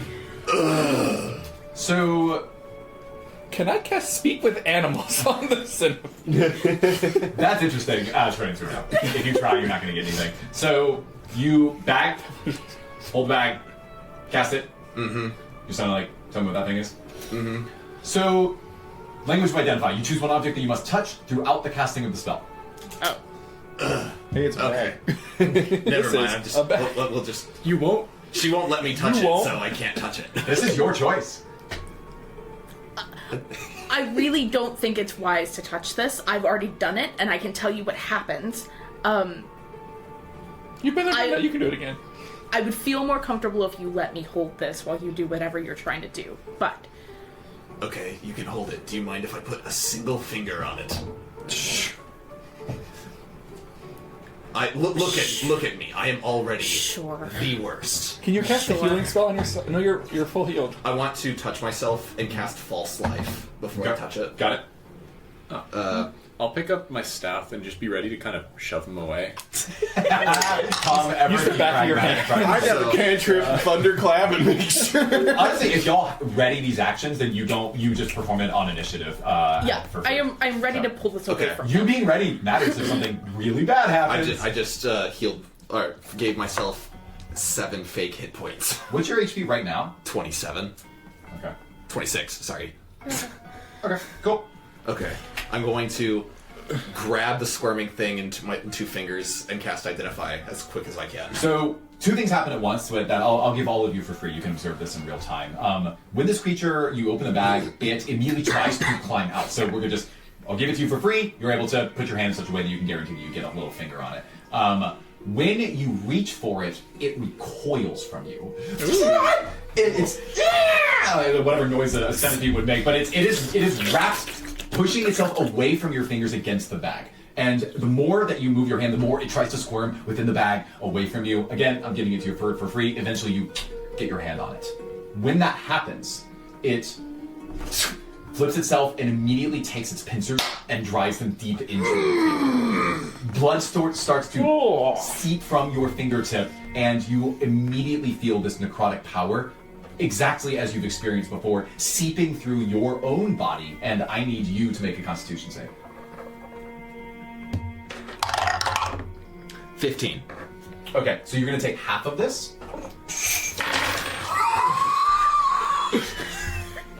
And that is 35. That's already half. Oh no. Yeah, dude. You take 11 points of necrotic damage. Oh, that's not too bad. Not too bad. I just need to get my d12s. I wasn't really all the dice. So, as this happens, I also need you to make a wisdom save. Jeez. First time, let Well, me he make had a 7. wisdom He gave himself 7 hit save. points before that happened. Does So he really a only took like 3. 16 work? Yes. You have +7 and you've been missing wisdom saves. Every single time! This is the first time I've succeeded! Speaking of that, Winter, I'm going to give you a choice. As soon as this connection is made and the necrotic energy shoots into your body, you, similar to the centipede actually, begin to feel the souls in your own body recoil, pushing away from this. It's almost like different aspects of your blood vessels are fighting against each other by repelling one another. I'm going to give you a choice. If you take a 16 on this wisdom save, then you might have the opportunity to learn more about this voice within your own psyche. You could, alternatively, send Torin to do it instead, and you'll re-roll the wisdom save. The risk to you might be less. I haven't told you what the stakes are, but you do know that you have a 16. You got to make your choice in the moment. I accidentally released 4 souls from my body, and they were saying, "How could you? How dare you?" I would not risk Torin. Okay. I feel like You keep it? Yeah, I would take it on myself. Great. So you do pass, thankfully. You hear a voice in your head that goes, "We've got such a great group here! Give me more! Bring them to me! Come on down!" And then as soon as his voice comes closer to you, you do pass your wisdom save from going mad, but I'm going to deal you 7 points of psychic damage. How you feeling over there? How much health do you have now? Somehow I'm still up. Yeah. Do you... Oh, and now I will cast Identify. We'll actually walk through it. So... You must touch throughout... Oh, no. You maybe should have thought of this in advance. You must touch it throughout the casting of the spell, which is 1 minute long. No. Do you want to do that? No, I think after hearing that and all that, I have to let go. Okay, I'll roll luck just to... you roll luck. Maybe you get a little snippet of Identify. Stuff it back 13. in the bag. Cool. This is not technically how the spell works, but I'm gonna give you a little something. You can identify that this creature attunes to someone. Okay. So... And it is chosen Eri, just to be clear. It's chosen Eri? Mm-hmm. So, you want the good news or the bad news? Bad news first. This creepy little centipede that has the voice that cackles in madness? Mm-hmm. You are attuned! Congratulations, you are now bound to the centipede. Then what the hell was the good news? Right. We're alive. Are you kidding me? I mean, we got through the barrier because of it. My friend is cursed now, just like you. I know. And you're... No. All the trouble you caused us in that last fight. I want you to give me one reason why we should continue as your decaying body is standing before us. Everything has gone to hell. I gave you a book. I've helped you. I gave you my hand as soon as I met you. And for what? I've almost died. We've almost died. You have delivered nothing but bad news to us, Winton. I know the path forward. I am sorry. Maybe my death has caused me to become quite a bit selfish in that I want things to not be the way they are. And maybe the fact that when I learned that at Deathdroth that according to Eri, that none of you seemed to care about your lives, I did not put your lives in any sort of prominence or care. And I thought that it wouldn't matter how crazy the situation became as long as we kept going forward.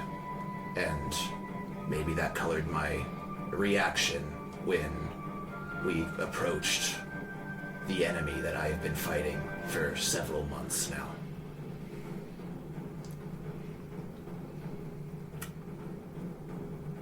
I'm sorry that I am not the best speaker when it comes to people who are the enemies of the Ruby Empire. But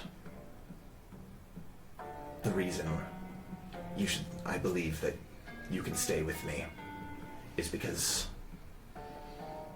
I still have the intelligence of my unit. And I know that we can still go deeper. And if it means anything, I promise to not antagonize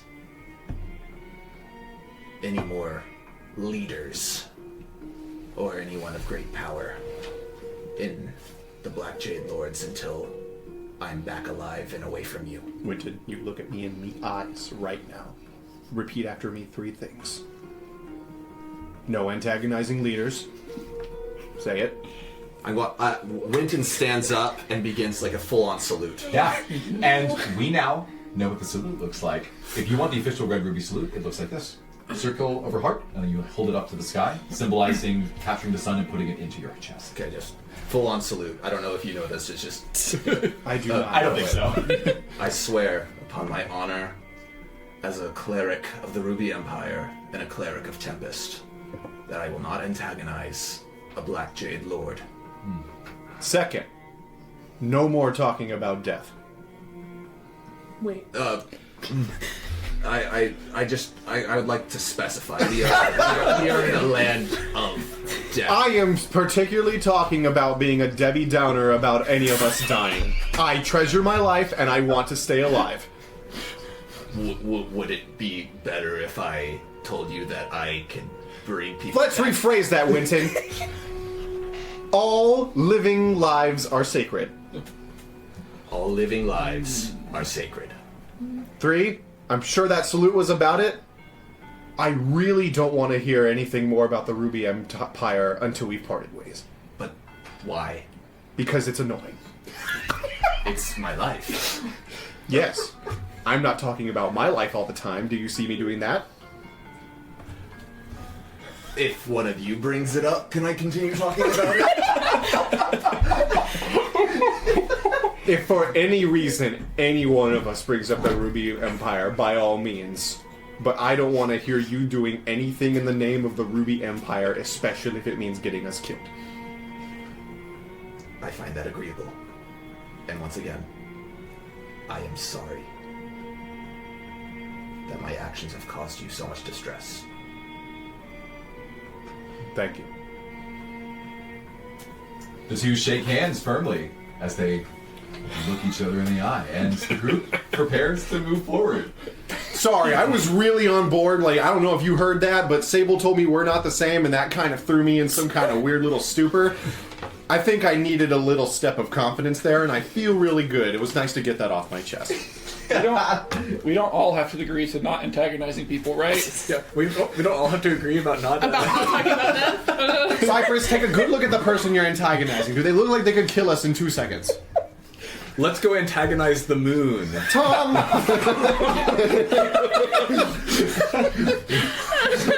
So, You picked the right group to travel. If Eri's in the group, I assumed it was. I'm Dude, giving some I am second... not the one you probably want to be traveling with. that's true. This is very true. This is not information known to Mordecai. So I think Mordecai after this just goes, huh. Alright, let's go to Siafra or whatever the hell the name is. I don't care. So, wait. Alright, hold on. I'm trying to I think it's pronounced Siopra. Let's go see Oprah, guys. What's Siafra? What is Siafra? That sounds familiar. So, Talk about it. They unalived. How unfortunate. oh no. Mordecai is introducing Gen Z TikTok talking to Einstein. I can't wait to rename my Black Jade Lords like the Lords of the Unalive Monsters or whatever. That's canon now. Unalive, man. Let's go kill those zombies in Minecraft.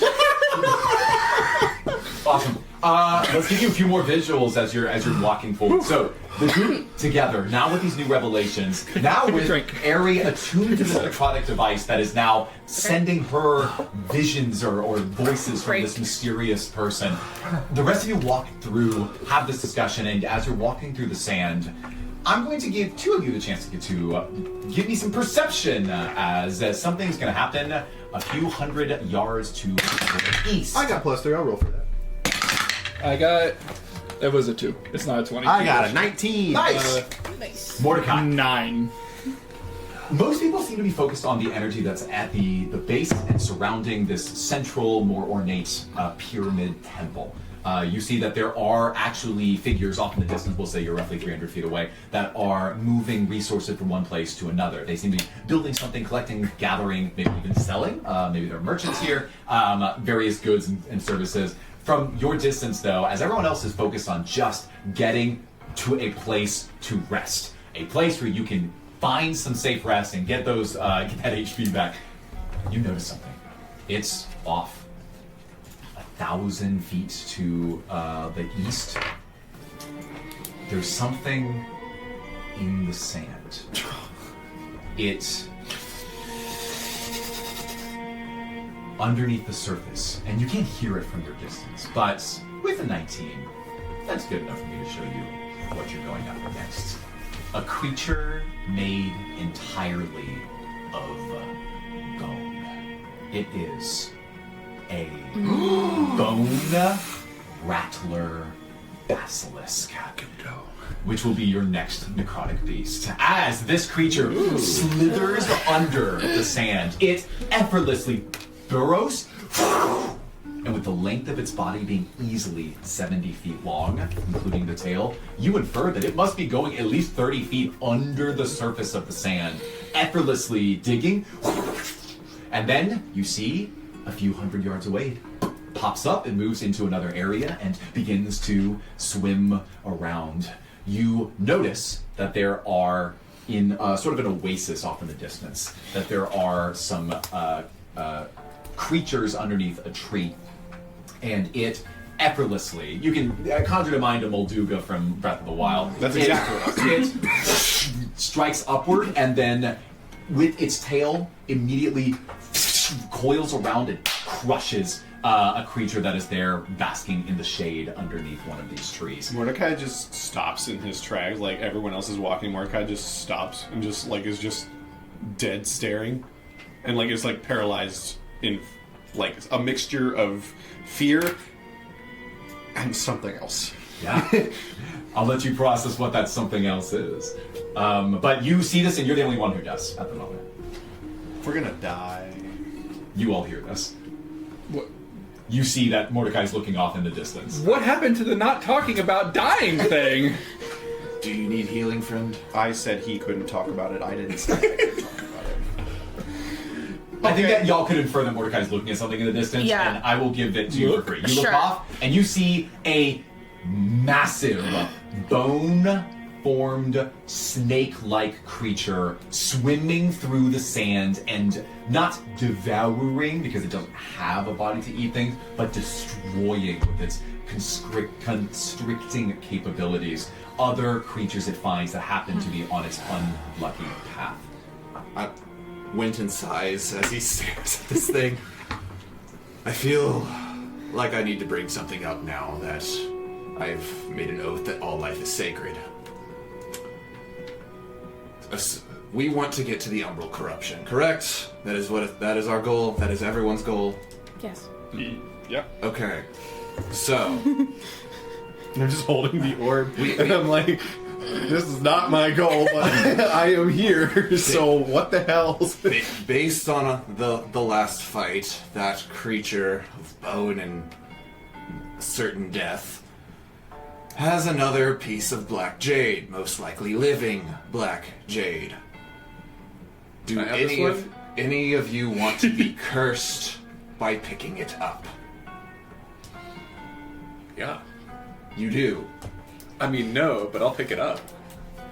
All right. Seems cool. I was willing to offer to take my not living life, but I can understand a scholarly point of view. Well, while you are speaking, you turn back and look at it, and it's just immediately vanished. It's complete. You have no idea where it is. Looking along the horizon, it could be presumably anywhere. Under us? Yeah. But I will, anytime that it might feel relevant, I will have you roll perception under hearing. Does anyone have favorite terrain, deserts, or cartography skills, or stonemasonry, or anything like that? I have mold earth. Could I compact the soil underneath us? I mean, this is mostly for later when we're trying to find a place to fight this thing. Yeah, Or is that too what you're slow. asking? It'd be way too slow. No, I'm trying to see if I can give anyone advantage on perception regarding the moving sands. Yeah, I don't think anyone has anything relevant. I might have y'all at random times just roll to see if you notice where its position is. I think now that you've noticed that creatures that are outside of the stone walls of the pyramid are getting suddenly destroyed by a creature from the sand, you might want to pick up your pace a little bit and get to the Can we go find a place to rest? Yeah. Yes. Yep. So unless y'all do anything else special, you book it, make it to the entryway where the sand transitions into dirt pathways, and then finally stone. As the ornate fixtures around this pyramid build up into, I described earlier, like a 400-foot tall, more ornate structure, only part of which is depicted in the image on screen. And as you enter through the front, you are greeted by rows of attendants, servants. These servants are skeletons. As they wear very specific garbs that have certain colorings on them, you see as one wearing more of a green shawl or cloak takes some resources, hands it to a couple of smaller or weaker looking skeletons with red shawls and cloaks, and then they begin to redistribute them, taking them into the pyramid. It seems like they brought them from some other location. And as they see you there, one of them looks in your direction and his head cocks in place. He then moves forward to you in sort of an awkward shuffling motion, and then he simply kneels on both knees in front of you, and then bows his head, and then he holds forward some traditional garbs. These look like just like a red sash made out of a nice, what is the phrase? Like it was, what is the phrase? Rugs are, Woven. I guess they're woven. Whatever, it doesn't matter. It's just a nice woven scarf-like shawl that you can wear now. It's made of a silk. He has multiple of them? He's holding his arms out. Yep. Head down, not looking at you. Just. I think. Is there other non-skeletons walking around here that we can see, or is it just skeletons we can see? Currently, only skeletons. Are the skeletons wearing, or are they just bones? They're wearing clothes, but they're not completely covered, and you can tell that most. Are they wearing this red? Tom, can you detect scarf? magic on these scarves and see if maybe I'm gonna take one and say thank you. Okay. As soon as he sees you take it, he nods his head, and he doesn't smile. He doesn't have the ability to do that, but his his bouncing demeanor suggests that he's enthusiastic about you accepting this gift. I'll take one as well. So Put he- it on. Yeah. seriously, we just put it on. Yeah. Okay. Everyone puts them on. You immediately, as you put these sashes on, you feel Die. that these are really smooth and soft. Oh, Yeah. Yeah. Also, can I get two of you to roll perception for me? I got I've got a +4. I got +7. Oh, I got 20 with that. Modded I got dirty Modern 20 as 20. well.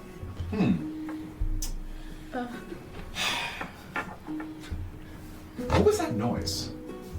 I think something. Yeah, something moved over there. It was, I don't know, 80 feet away. Who's speaking? I think it's going away. Oh well. You find yourselves at the entrance to this grand temple. Sounds fun. Do what? 80 feet away, as in back into the sand, or in the. Yeah, you're right outside the entrance. I'm just giving you some space in case you decide not to go in or want to do something. That's something No, we both was heard. the noise was it? back in the sand. Back in the sand. Okay. Back where you came from. Let's not go that Does way. Let's go 80 feet in that direction. Does this temple Well, it that sounds we're in front of gone have on any left, so it's pretty safe statues there. or any identifying marks about what this temple is for?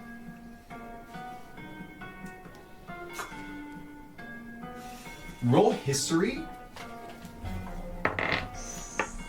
And no, just roll history. Can I also roll history? Yeah, 21. Okay. Better. He did better than that. You see a series of pictographic images that are depicted over the entrance and along the sides of these columns that stretch out in front of the entrance of this temple. They are, for lack of a better phrase, they're hieroglyphs, right? They're pictographs that denote a message of sorts. You have no idea what they say. With your 21 history, you remembered as part of like studying other religious ideologies in your clerical training that this region had gods that they worshipped that were in more of a pantheistic tradition, but none of them have been seen to have affected any material force in the plane, and so most of them were left long forgotten.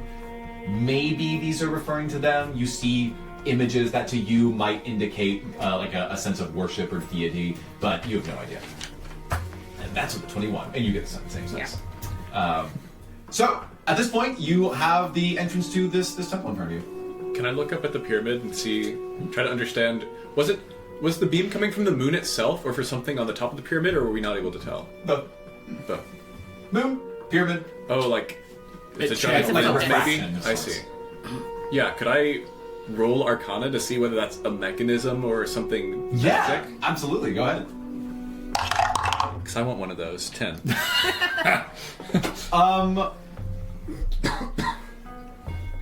Devices that operate in this way often are magical, but they are magical devices that attract energy from something else. And obviously, in this case, has been devised to redirect it. You would expect somewhere in the pyramid, or maybe at the top of the pyramid, for an artifact to be given the capabilities of augmenting and redirecting the energy from this moon-like thing. So it's not the moon, it is a moon? Well, it's what we've described previously as the nexus of souls that looks like a moon over the subcontinent of the Black Jade Lords. I see, because we can't see the sky anyway. Correct. Okay, cool. Yeah, it is, for all intents and purposes, your moon until you die or end this campaign. It makes a beam when you cast Moonbeam. Winton just sighs exhausted and starts walking into the temple. Yeah. So the rest of you do enter. I'll Follow. This is the entrance to Queen Seraphra's palace. The skeletal assistants, now happy to see you wearing these shawls, begin to usher you in. Once you make it into the entryway, you see that there are, to the side, a room where a bunch of weapons have been placed on organized racks. Then, in front of you, and for the first time, you see that there is a taller and more fitted walking, living mummy with wraps around their head who walks up to you. These wraps are of a blue coloring to them. So it's mostly that grayish brown beige that you would expect most mummies to have, but the tips around the head and the ankles are blue. So it's like that's the ends of this wrap, so to speak.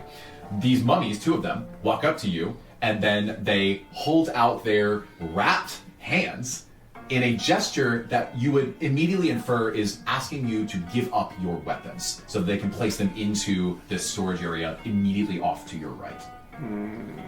I drop the mace, and do I keep my shield, or do I just... They happen to not collect shields. Okay, Would a quarterstaff be a weapon? Yes. If I'm a very weak and frail looking guy who would never You use see it. that there are quarterstaffs off to the side. Okay. This mummy, also not speaking, holds out his hands and is very patiently waiting for your. I'm gonna hand him my bow. Okay, he takes it and then he hands it to one of the skeletal assistants, who then walks over and puts it on the rack as it's walking. The party thinks for a moment. It's probably my weapon is Hi, my oboe. we're new here. Where are we? He places his hands back at his side and he says, "This is Queen Seraphra's palace. We welcome you here, but we ask for you to remove your weapons until you leave." Okay. Yeah, I'll do it. Yeah. I'll give up the daggers and the bow. Yeah. You only So have one I dagger. get the staff. at this point, Back, presumably. instead of going one by one through all of these things, does anybody choose to keep anything that could be construed as a weapon? Gemstones are not weapons. Okay. You can keep those. I give them the 2 of the regular daggers, and I go, I'm not much of a fighter. I don't have much on me. As your DM, who doesn't track every single thing you have, I'm just asking, are you keeping... I have the 2 regular daggers, and I Okay. have the 1 Nova dagger. No, but have you not given that back to me yet? No, I still have it. I throw it at her while absolutely we were- would have Yeah, I like think demanded Eri that back. would have asked for it immediately. That didn't happen, but you know what? Fine. Okay. Well, let's say Nova's Retroactive. dagger has now been given by Eri to this assistant, and the rest of you are making choices. I just need, like, quickly, is anyone keeping anything that is a weapon? I don't think I have anything else. Okay, so we're clean. I got We're these following guns. We're following the rules, and we're not immediately We've angering made the leader. a New Year's resolution to stop angering So things I haven't that can seen kill us any. I immediately. haven't seen any people that have been subjugated yet. So I'm still okay. All right, very strong moral code. You are skeleton. a very interesting definition of people too. Winton literally just made a promise. So, all weapons now given up, Yeah. and you see them take them off to the side. I know my Skeletal body is a assistants. weapon. I'm fine. They're now putting them onto racks of shelves that are very well organized. I'm going to give you line of sight where you can see them. They're 80 feet in that direction, off tucked into a closet-like area, but in the context of a Can I palace. roll perception Yeah. to see if there's some kind of cool-looking longsword in there? Yeah, I'll roll luck to see if there is anything really. Only you had a rogue. Yeah, I mean, roll perception. All right. That's an 8. The stuff in there looks like crap. Okay. These are old, rusted weapons that may not. I mean, to your perception, you're pretty confident it looks like crap. I would just like to put out there real quick to the party, not that we're going to do anything in here. I think I need to be better equipped with something, so if you see something really cool, like a long sword, or a short sword maybe, I think, just we can talk some. Would you like my crossbow? No, Winton, I would not like your crossbow. Do you know how to use a longsword? Yes, I do know how to use a longsword. Why? Why? Theater. Yeah, Stage combat. I got longsword training, and short sword training, and simple weapon training. But What other trainings would you like to know? The crossbow training. Crossbow. Light crossbows are simple weapons. So. Oh, actually, I do know crossbow. You know what, Winston? Yes, if not, I don't need your crossbow, but if you see a crossbow, let me know. Okay. cool. Well, but as that conversation is happening, this mummified leader is very, very patiently Yeah. shifting his weight and looking at each of you as you speak. His arms steady at his sides.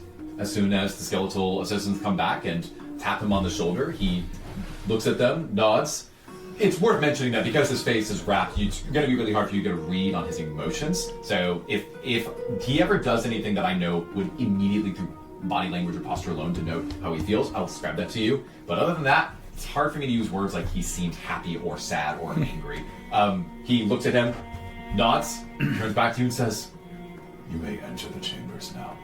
And he turns and gestures one hand forward, and you see that there are 2 skeletal assistants with these plush pillows that are, actually it should be 5 of them, 5 assistants with these plush ornate pillows of like a purple fabric that are going to follow behind you, carrying them into the chambers. Carrying just pillows, nothing on them. Yeah, just pillows, just they're cushions. Before as we're walking in, I look to the mummy. I say, "Thank you. What was your name?" Dagar. Dagar. Thank you. Thank you. And he returns back to his post. He's standing just off to the side, just maybe forever, maybe until the next group of guests comes years from now. You don't know. But the rest of you walk forward, and eventually you find yourself in Queen Seraphra's palace. As you are, I'll give you the image in a second, as you are ushered into the grand audience chamber of Queen Seraphra's palace, a hush falls over your party, the air thick with anticipation. I'm assuming you're anticipating. The chamber, vast and ornately decorated, is a testament to the ancient and sophisticated culture that once thrived in Osiria. Intricate hieroglyphs and golden motifs adorn the walls, casting a warm, ambient light that complements the otherwise dim interior, illuminated softly by flickering torches. Yeah, as a side note, torches, warm light. So, as opposed to what you see outside, the room on the interior actually feels a lot more realistic to you. At the far end of the chamber, seated upon a throne of obsidian and gold, is Queen Seraphra herself. Let's give you a wide angle here.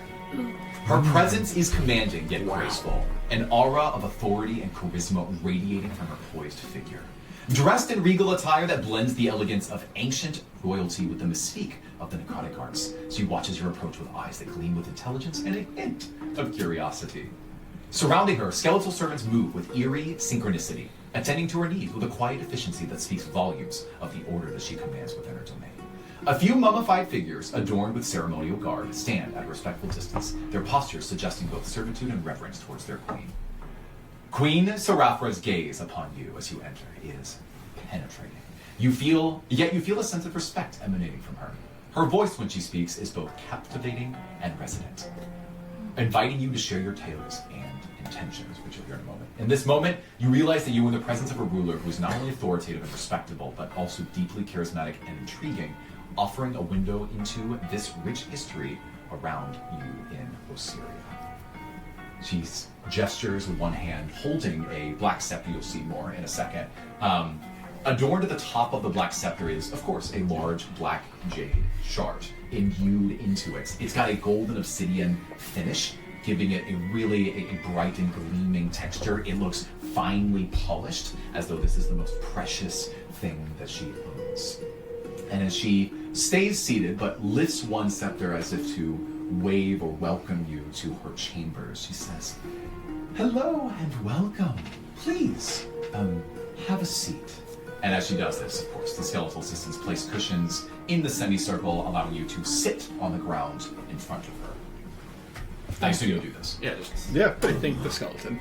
And I think we can check the pillows also to see if they're cursed. I'm assuming you're not actually doing that. no. Okay. As I sit down, I guess something that happens, or I just as an action, I'm using Eyes of the Grave, which the wording is, you know the location of any undead within 60 feet. Any. Any? All. That isn't behind total cover. Got it. And, Okay. and isn't protected from divination magic. Yeah. Can I have two of you roll perception? That's not me. 16. 22. Cypress, you hear the rumblings of the sand that must be on the outside of this temple, maybe 150 feet away.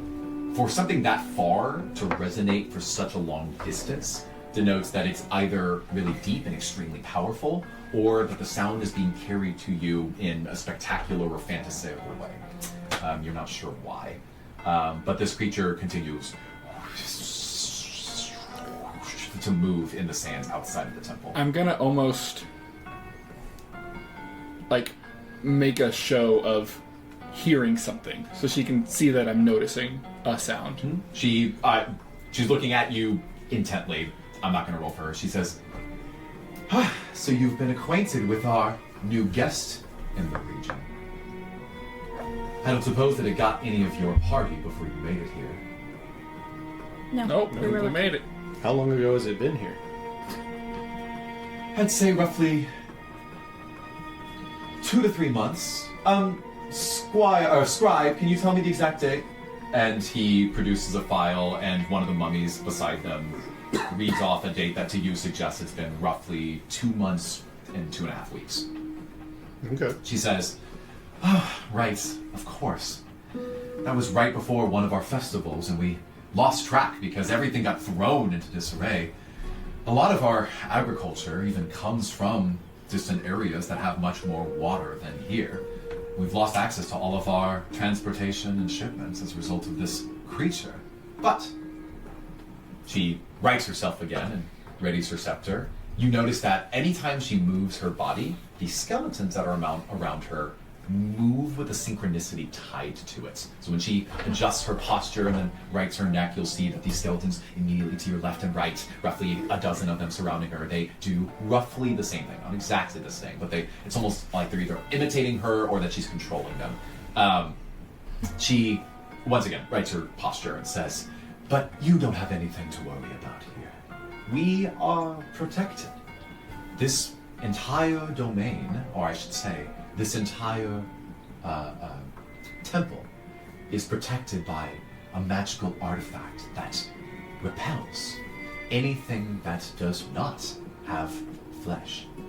It is a powerful, powerful relic that keeps our people safe here. So as long as you are with me, you will be in good hands. If I may ask, Your Highness. Wait, before that, can I ask, when she moved like her staff to welcome us, did the skeletons around her also like move their hands, or is it only like little motions? Yeah, so they had nothing in their hand, but they were ultimately imitating these in sort of a rhythmic dance. If I may ask, Your Highness, are we the first visitors in a while who come in with flesh? We haven't had many since the beast arrived, but we do have people. They sail in on the river, or they deliver from above. But without those deliveries here, and because of this necrotic beast, we are at risk of running out of food for our people. Do you have anything planned on how to deal with the beast? She says, I believe that we do. We are, at this moment, training our soldiers for an assault on what we believe is its resting place. We've learned, at the minimum, that it is inherently a diurnal creature, and if it does indeed sleep when the sand gets cold at night, then I would be delighted to find exactly where its greatest weakness is. I have a couple of people that were formerly scholars and researchers working to discover if there is some sort of curse or cure that can help to remove the power from this creature. It clearly lives on necrotic energy, seeing that it has no biological flesh. So we were just in King Grimthorn's domain, Oh! and he had a monster. You were visiting with Grimthorn. No. Visiting is a fun word. Singed. Much worse for wear now. She seems actually. She smiles and says, "He can really take a beating. You are certain that he was in fact meaningfully damaged by this?" I don't know if meaningfully, but it was fun. So you have made enemies of Grimthorn's army and seek refuge here in Osiria. Mostly we're passing through. Oh. Her We head have to cocks as all the skeletal systems cock their heads, looking directly at Tom. We hope to go deeper into the corruption. She leans back into her chair, which again you see the skeletal systems. I see. Then her eyes scan across all of you. I'll say you're sitting in the order at this table. From Eri, and she pauses over you, then quickly over Cypress, Mordecai, and Tom, and then pauses on Winton. And after this, she clearly is thinking to herself. I will give you a closer look at what she is like on her throne. She looks closer at each of you and then says, I see. This might be something that we both can work towards together. I take it that you are using the black jade shards to fight against the corruption's influence. Is this correct? And then she eyes Eri and Winton directly with her question. Yes. How has it felt to attune to a necrotic shard like this? Not great. And you? Like the voices desperately want to be both outside and inside the shard, tearing me apart. She pauses. Being the vessel for revenant souls is a tremendous responsibility. If you are to take on the corrupting influence of these black jade shards, I suppose you should know what you're working with. She then holds her scepter out, and with a command, flicking it forward, and you see it shine brightly like King Grimthorn's shard does, you see some mummies come forward and walk before you. She then gestures to one of them and says, please, Dagar, if you could remove your coverings for just a moment. And he does. And what you see is, depending on your character, a little bit repulsive and also truly marvelous. This is not a mummy that simply has bone and a bit of tendon strap leg attached to it. You begin to see just a partial flesh-covered face. This is someone who is both a skeleton and a human. She instructs another one to remove their coverings, and this is a halfling that has also been mummified. An elf, a dwarf, a dragonborn. These mummies that are her leaders, at least with respect to how they treat the skeletal servants, unwrap and reveal that they have still some flesh, but then she instructs them to quickly wrap up. She says, I am responsible for thousands of people here. People who desperately want to get back to the life that they once lived. And it requires a tremendous amount of magic, but more importantly, of will. Without a dominant, her voice raises, without a dominant will to life or the pursuit of peace, you will not last long with these shards. I hope this was told to you before you came here, because once you attune to these shards, she now looks at the 3 remaining of you, you cannot separate yourself from it. There is no record of separating yourselves from the spectacular black jade shards once you've attuned to them. None at all? Not that I know of.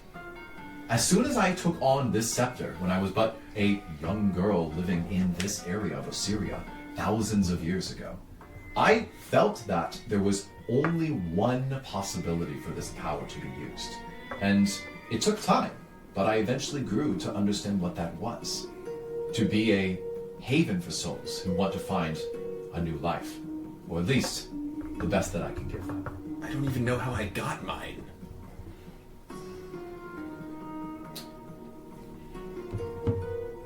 I would recommend that you listen to the voices inside. If they are speaking to you, it's because they still have their own will. That will is, for one reason or another, still keeping you alive as you're venturing into this area. And you 3 are only standing because of the power of a necromantic entity like these shards your friends possess. At any rate, you are safe here for now, and you'll have the ability to rest. In fact, it's been a while since we've had a party like yourselves visit. Why don't we celebrate? I will call for a feast. We don't have much food, but we do have great wine and some music that we can entertain you with. Will this please you? It's more than we were hoping for. She says, excellent. I will have the servants attend to quarters to prepare them for you. In the meanwhile, why don't you go and you can enjoy the rest of this beautiful palace constructed by our people. And she stands up and says, I will go and prepare a small festival to celebrate your arrival. Do get good rest. And she begins to walk off, her long, thin, skeletal fingers, legs, toes, draping across the stone, making a scraping noise, as her scepter clink, clink, taps the ground with every step.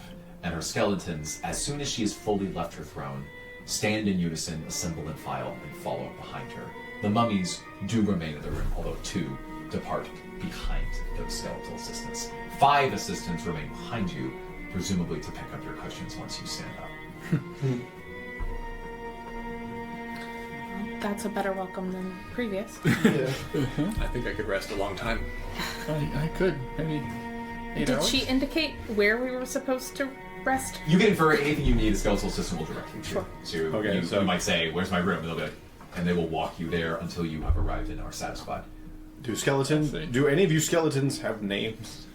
You see one of the, all of them, as you speak to them, they turn to you, attentive, and then they don't take any steps forward, and you see as they look at one another, their heads turning, No. and then they simply shrug. Okay, not much of talkers. Great. If you would kindly show us to our rooms, please. You see them bounce in place with a nod of their skeletal heads, and then they will walk you to your rooms. I don't speak skeleton. And with that, as our heroes protect prepare language? for an unexpectedly pleasant arrival in the Queen Seraphra's domain of Osiria, we're going to allow our own players a quick rest of their own as we take a 10-minute break. We'll be back in 8 hours. Don't go away. We'll find out what's coming up next with the Bone Rattler Basilisk after this. See you soon. Bye. Hello and welcome back. When we last left off, our heroes were getting a breather inside of the central temple of Seraphra in Osiria. This giving them a long rest, but in addition to that, she seems to be preparing a banquet and party for our guests, as skeletal assistants dutifully fits around the temple, gathering resources and preparing them for a central antechamber, which is going to be the location of festivities. Now, we're going to do a little bit of hand waving. Technically, the festivity is going to happen in about an hour or two. You will then long rest after that. So, just so you know, this is maybe my way of telegraphing that you're not going to just get attacked at the festival. What if we do the attack? Then I will unlong rest you, and then you will have to fight with your current resources. No weapons. Yeah, and I'm with a no bear. weapons, to be clear. I'm a bear. Weapons are for people who don't have spell slots. To be clear, before the long rest, I have 8 hit points. You only need 1. There's some truth to that, although for a Grave Domain cleric, you really only need 0, right? Yeah. For everyone else. We only need 0. Yeah, I will say at long rest, I took healing word just in case you go down. I can pop you back up, Clutch. and then that's all we need. Well, let's go ahead and do this. So, you hear as music begins to play in the warmly lit interior of the sacred temple of Seraphra, the central building that you're in. And you will be, over the next 2 hours, you're going to be wined and dined. It is worth mentioning that the meat and some produce are in short supply. It's mostly grain. There is a little bit of meat, but it is mostly grain and a few dried goods. But there are some vegetables that were shipped in. She puts the spread on the table, encourages you to enjoy yourselves, and then she says, well, we hope that you'll enjoy yourself. We have a bit of a fun ceremony for some of our rites of embalmment for a few of our souls here.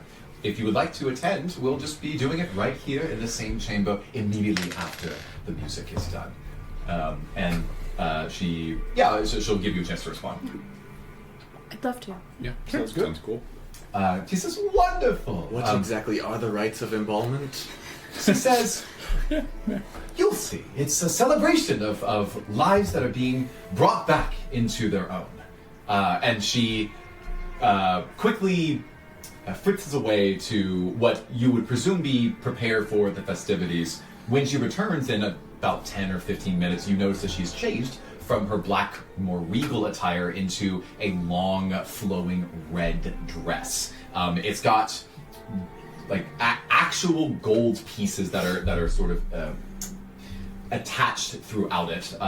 Bedazzled is the word that comes to mind. But it also goes all the way up to this crown that she continues to wear, and she, of course, has the scepter in one hand. And as she walks through the corridor, you will see lines of well-to-do skeletons following her rank, and mummies that are commissioning or giving certain commands to units. You see that at the middle of the antechamber, that additional torches have been set, and there is a band of skeletal musicians playing various instruments. You might see a sitar or a couple of stringed and wind instruments being played by a band of, let's say, 6 skeletal servants, and the music is, I don't know, let's roll. They're doing all right.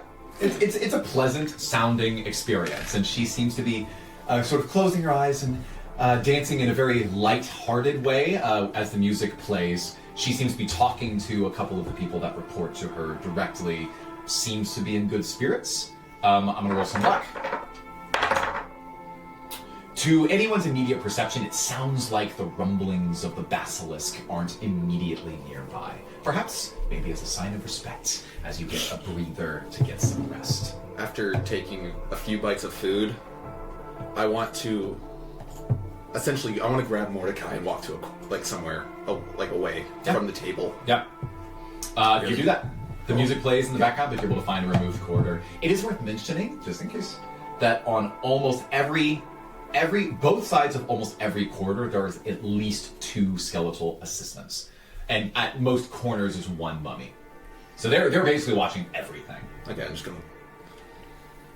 This is as private as we're gonna get, isn't it? I assume so. What can I help you with, Quentin? Okay.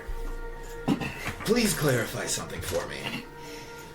I understand why you're upset. Truly, and once again, I apologize for what I've done previously to upset you. One of your party doesn't care if she dies. One of your party seems to want to just cause chaos and kill the Black Jade Lords. One of your party is a researcher dedicated to studying the area we're in. I am desperate to get there because I am dead and want to be alive. Who are you? And why? Why of anywhere in Chrysalis did you come here? I understand that I've caused a mess, that I got us into a lot of trouble. But please help me understand why someone who doesn't seem to want to be here is here.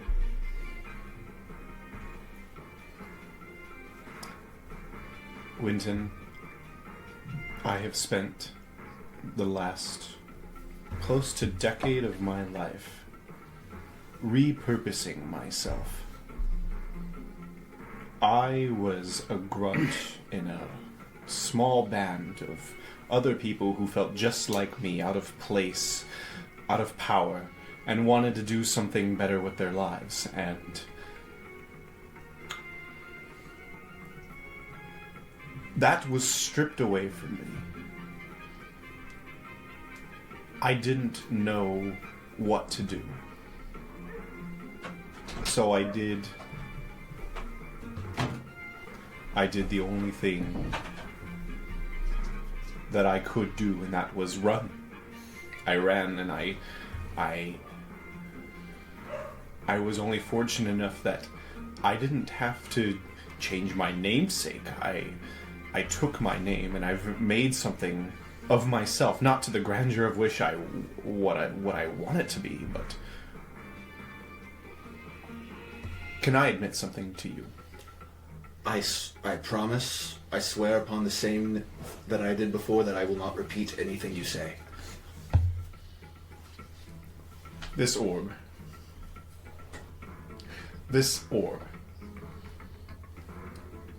it does in fact record everything that I tell it to when I attune to it. Now that I've attuned to it, and I can have it be whatever. I'm collecting memories, yes. I've always dreamed of getting one of these so that I could tell the tale that I wanted to for an entire time. Before this, I walked in to the Black Jade Lords with that intent, but now it has changed.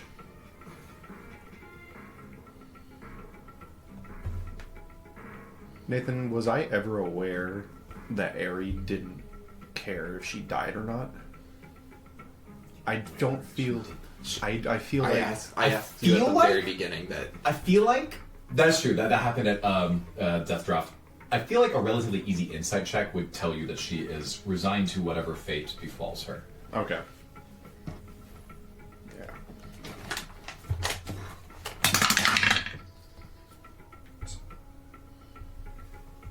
+2, 7. 9. You get the sense that she'd be willing to die for her cause. I mean, I've always... Well, hold on. Now you've told me that a particular member of my party, not to be named, but she, does not care what her fate is. I think I've always known that. But now you've led me on, at least to now this point, that something much more sinister may be involved with my friend. And if I'm being absolutely honest with myself, I think when I saw her back when we've reunited in that small bar, that something was wrong.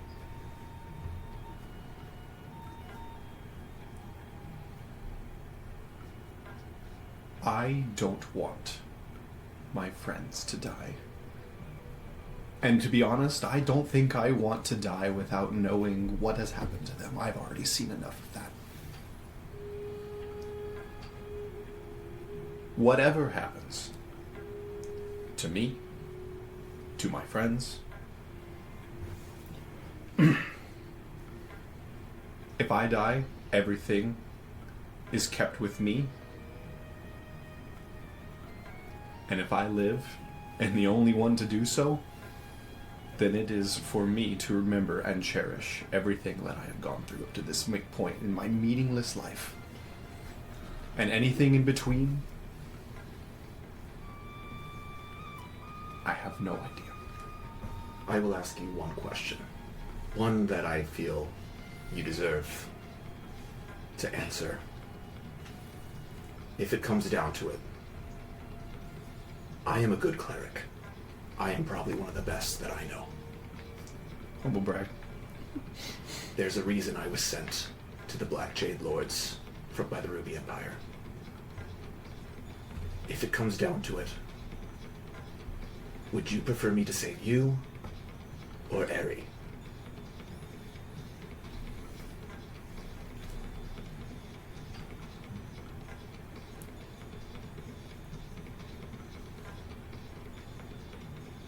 You will save Eri. You have my word. I will do my best to save you both. I will do my best to make sure you all leave this place. On my honor. And what about you? If I have my way, I will be out of here with more than I came in with. But that is not for me to decide at this moment. Mordecai reflects for a little bit. Looks back at Winton. Pats him on the shoulder. You're a better being than I thought, Winton. And I walk back to the celebration. Meanwhile, the music is beginning to pick up. You see, as you walk back in, that there are rings of skeletal assistants and even some mummies that have joined the mix and are dancing in a kind of, it's a simple, from a motor perspective, it's a simple dance, but one that takes them in circles that surround the center of this antechamber, a pit of sand that swirls amongst the middle as the seats and the torches have been laid in a rectangular formation on the outside of this area. And you can join in the dance if you like, or you can stay seated at the lower angle. Think of them as like the Greek dining tables at symposia, if you want to just hang out there and eat some food. I think Winton tries to dance. Let's go! I'll let you roll for this and then I want to do some Performance. Does anybody join Winton? Nope. Everyone, let's Winton get out there. It's a performance, of course. Okay. I'll join you first. Let's go. Tom is gonna Otherwise, I'm not going to have any use for this performance stat. That's a nat 1. No, that's what I expect from the researcher.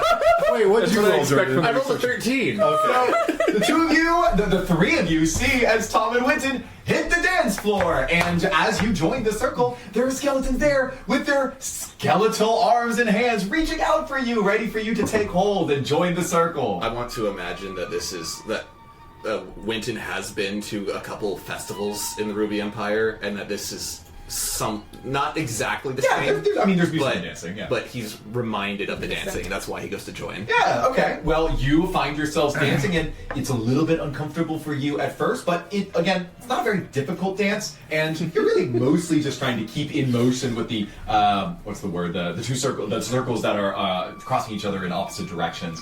And Tom, you get up there, and you see that there is a skeleton wearing one of these red sashes that reaches out for your hand, and you take it and you start dancing, and you keep tripping over your feet, getting scuffed in the sand. When you trip, your hand yanks downward the skeleton that's beside you, Yeah, I like to imagine that there's a skeleton that has literally 2 left feet. And it's just, what are you doing? That is better than you dancing with literally 2 left feet. But why don't you roll luck to see how well this arm of the skeleton stays intact?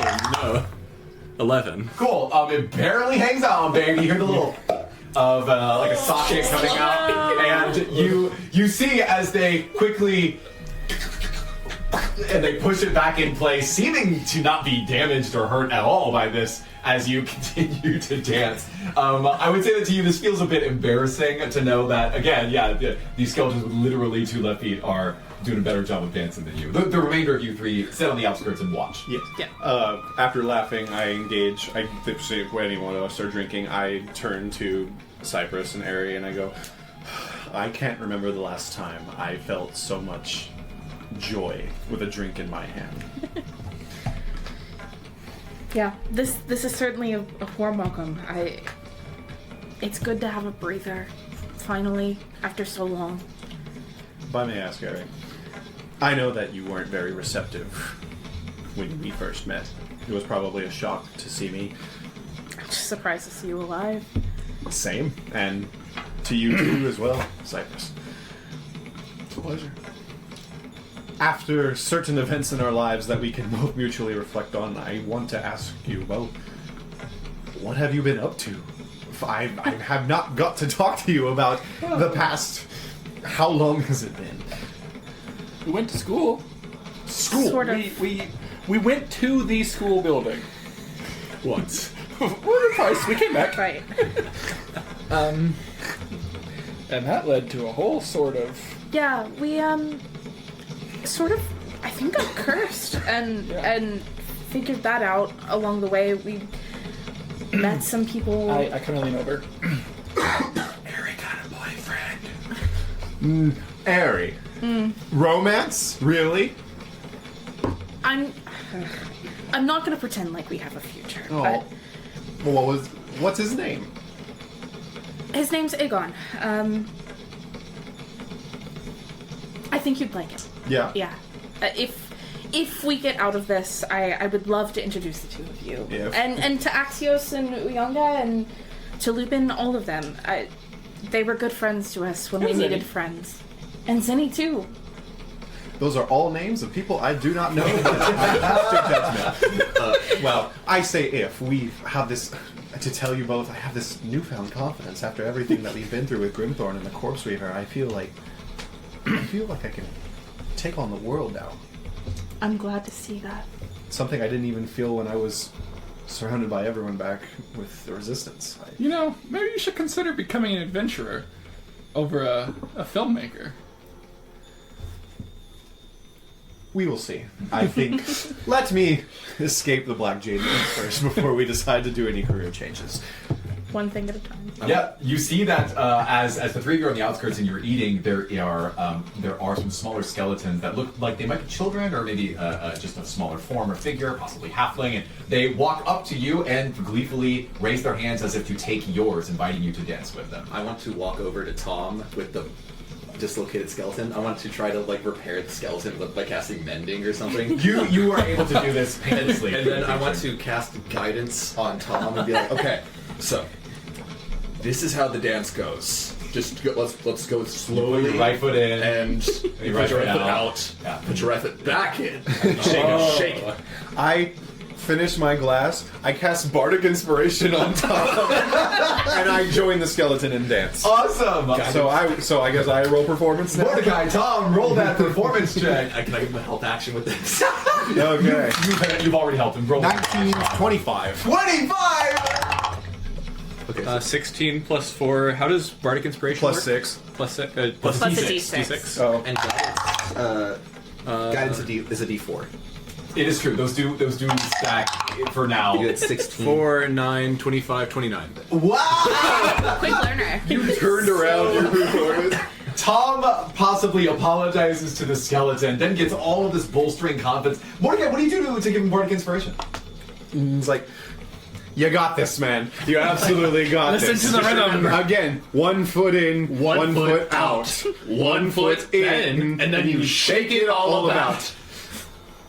And as that happens, Mordecai jumps in. You see him busted a move. You see that there are some skeletons on the outside that were not dancing. They were attending to services. They stop, they're watching, and then the way that they applaud, they don't actually clap their hands. They basically shake them to make a bone jangling noise. So it's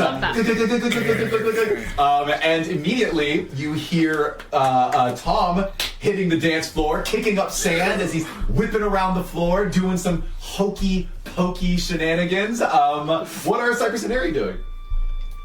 Eri sitting back, just kind of watching fondly, just a heartfelt smile.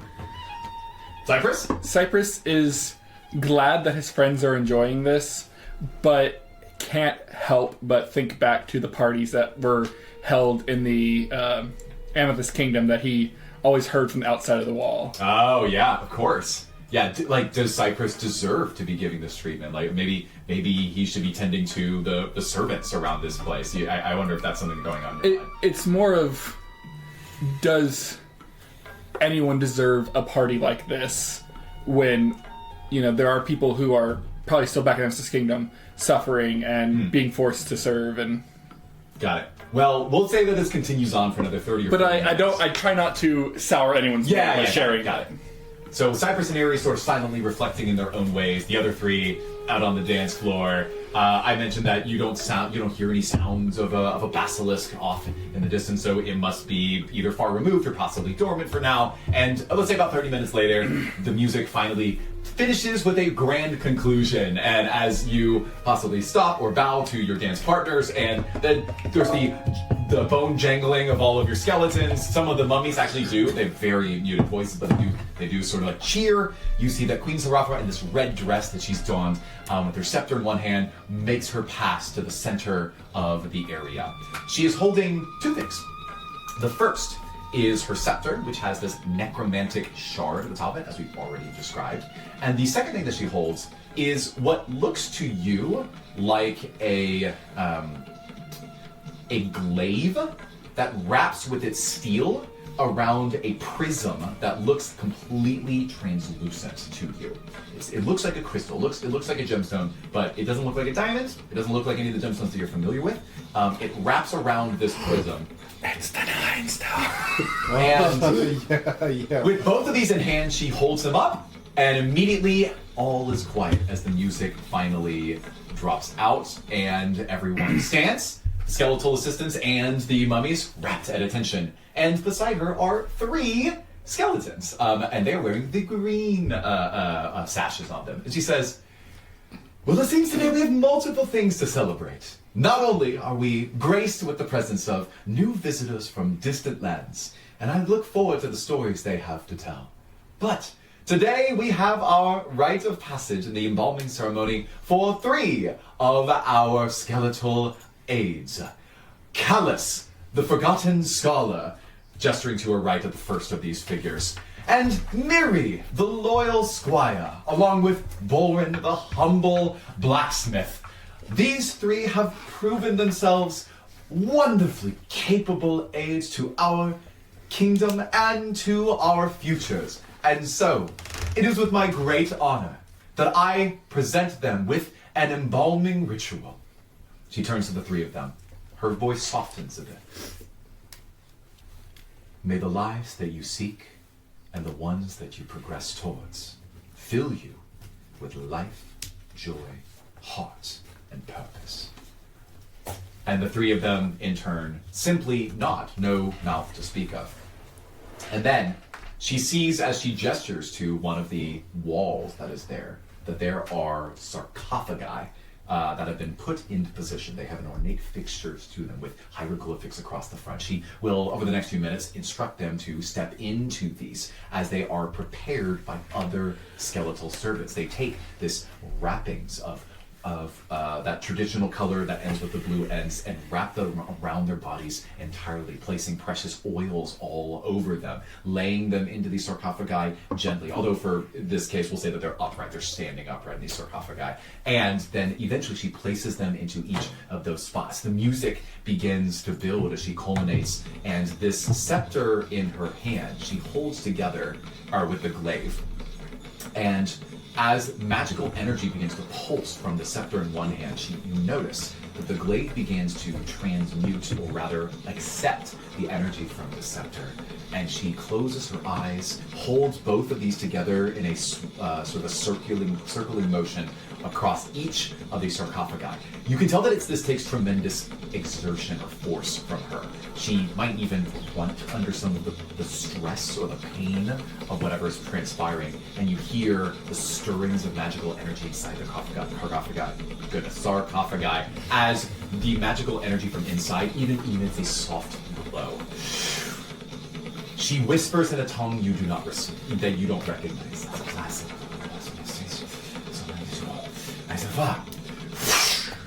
One sarcophagus lights up, then the next, until the third is finally finished, and the music is building to its climax. Yes. Can I tell what's going on? Just Arcana check or something? Like just the process. Depending on if you choose Arcana or something else, I might tell you different things. So you tell me, and then you roll. And these are skeletons. Insight? Yeah, they are. Interesting. Can I do insight into what's going on? What are you trying to insight? Nah, just Arcana. Okay, great. There's no other. That's a 3. Cool. You get the sense that whatever she's got in her hands, that's gotta be magical, right? The mind stuff. Tom, you gonna do anything? I think I'd let it play out. Except while it's going on, I think I would lean over to Winton and say, "Hey, Winton. What's it? Once they're done with the embalmment, these people have to pay the Bill of Rights." What is that? We the people. It's an Emerald Egalitary joke. We don't have jokes like that in the Ruby Empire. Yeah. So it's funny because they're in like a representative democracy. There might be something called a Bill of Rights, except it's spelled with a GH instead of a TE, describing the sort of scope of government. That does sound like it would be funny. Yes. Tom, you see as the skeletal assistant quickly walks up and then places the cushion down next to you and sits with her legs crossed, listening to this political discourse. Tom, I think the skeletons are interested in politics. It nods. You should tell it about the Ruby Empire. He started.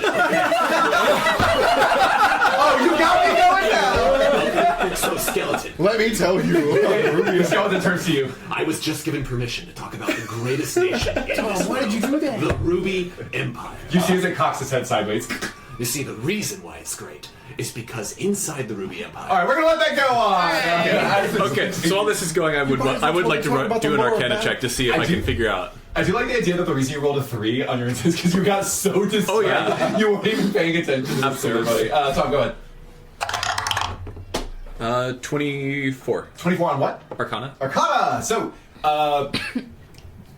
this artifact is exactly what you're looking for. It is the augmenting ability that accepts energy and then redirects it. It is probably focusing the magic that Queen Seraphra is deriving from the Black Jade in a way you would expect like a magnifying glass to like start a fire. And it's being directed in a very powerful way at specifically these 3 creatures instead of sarcophagi. Interesting. Yeah. And I will even tell you that you are certain that it emits a radiant style of damage or force. It is a radiant device. Cool. With that, the music builds to a fever and it ends. And she, with a flourish of one of her hands, the red dress draped off of her thin and bony arms, grabs one of these sarcophagi and, with very little force required, pulls it open from one side as a little bit of black mist, like you'd expect from the borders to these domains, seeps out of the sarcophagus, and you see one of these mummies step forward. And she says, "I'm proud to introduce Callus once more." And she unwraps the wrappings around his head, and you see the flesh of a human, a real human in this form. A man that must be, in your perception, 50 years old. He's got brown hair and green eyes. His nose is a bit disfigured, but you can't tell if that's because of how he really was or because of the transformation he just underwent. You see his smile. He is beaming with pride, looking directly to Seraphra, but then for a moment to everyone else as they do the bone jangle applause. And then you'll notice one by one each of these creatures being revealed. Miri, who was a squire, you'll see that this is a female halfling with short blonde hair. It's also worth mentioning that almost all of them have pretty short hair as of now. You could infer that it might be hard to grow that back. But do they look more put together than the mummies that like revealed themselves to us earlier? yes, they do look more put together than those ones. And then finally, Borin, who is a dwarf blacksmith. You see his broad flesh shoulders denoting strength, that he's got the traditional bushy red hair and beard, that he's got beady, like dead-set eyes, and all of them overjoyed from all of this. Give me a moment to reflect or ask questions if there's anything else. Tom is signing So many something. letters. Rocket Stone. Did they just revive them? I can let you talk amongst No, yourselves. that's what I was saying. I was putting that out. Did they just revive them? I Based think they're meat skeletons now. based on the fact that I deal with healing magic and like often, Nope. would I have any idea of like this is not normal or this is? You're confident this is a powerful necromancy ability. It definitely exists. I would even say you've heard of it. But this is more powerful than what you'd expect. They are not alive. They have it's a facsimile. They have been raised through necromancy. There is no true life. There are two skeletons sitting next to you, and they jolt looking in your direction when you say this. You see that one of their shoulders begin to slump in place. Oh no, it's I look at them. I think just based on the atmosphere that's going on, a facsimile of life is still life. Look at what I am. You see it looks a little closer, looks with no eyeballs, a little closer at you. You can still enjoy life through a facsimile. It's just that the difference between me and these people is that they have a healthy complexion that denotes life and time in the sun. You see this childlike skeleton reaches to touch the necklace on your chest. I want to pause for a second. Black jade is very dangerous. You could hurt yourself. I will let you touch it, but we must agree that any consequences will be on your head. This child pauses. I'll roll for him. Why not? Should be fine. Skeletons are immune to black veins. Pauses. Looks at its hand. Looks at you. Gross skin, just And then you see as it nods with a kind of fervor. Okay, I'm going to carefully get down and essentially put it under my hand under my black jade to raise it slightly. Got it. Intervening, you're interacting with a child. This child reaches out and is going to touch it. And is touching it. Went in. And then touches it. Went in. And the moment that it touches that black jade shard on your neck, it does nothing. And then he pulls his Great. hand back and looks confused. I think I'm confused too, and I'm like, Didn't you touch it? Nothing happened. I'm sorry for making you- it yeah, I seem know that. Yeah, so you much touched it. greater than a deal than it was. I'm surprised that nothing happened. It's bored and it leaves you. Oh yeah, can you touch Great. Ares now? No. Wait. Okay. Let's find some more children. We're still on that handshake. Let's just say. Remember when I said don't talk about death? But it was a curious. No. I understand. No. I'm revoking that. It's okay to talk about death now. Just don't talk to children. This is the first time we've talked to one, and the first thing you said, "Hey, touch this thing around my neck." I said, do not touch it unless you want all the consequences. The child doesn't know better. Let's just do what we can to not As the two cause of a you stir. are talking and looking at your necklace, another child comes up and now seems more interested now that the two of you are talking about it right now. I'm sorry, it's not that interesting. That always works. Have you met a child before? Of course. Learning adult stuff. The children in the boot camps were... Oh, no. I roll for this child. You see its skeletal knees begin to wobble in place, and then it runs away from you. Fantastic. Good, it's scared of you. Maybe it'll relay and not talk to you. Can I do an insight check to see if it was scared of me? It was scared of you. Why was it scared of me? Wait a minute. Can we just keep a low profile? Hold on. Okay, I will keep a low profile real quick. The skeletons are controlled by the queen. Yeah, are they still mirroring her movements like the ones in the chamber were? Not exactly, but when she makes motions, they instinctively replicate a part of it. So even in your conversation with this kid, maybe you over its shoulder, you might see her like turn her shoulders, and then as it's looking at you, it sort of just turns its shoulders slightly and then turns back to you. So it seems to have autonomy, but it still has some degree of control from Seraphra. Oh, okay. I was saying, like, this thing wasn't a little skeleton kid spy for the queen. Could be. We don't know. Let's blow up the next one. So we'll see what happens. Let's cast fireball on the next skeleton child we see. I'm sorry, I'm no longer allowed to talk to children. Thank you. Casting fireball is not talking. Nah, I think it's got a verbal component.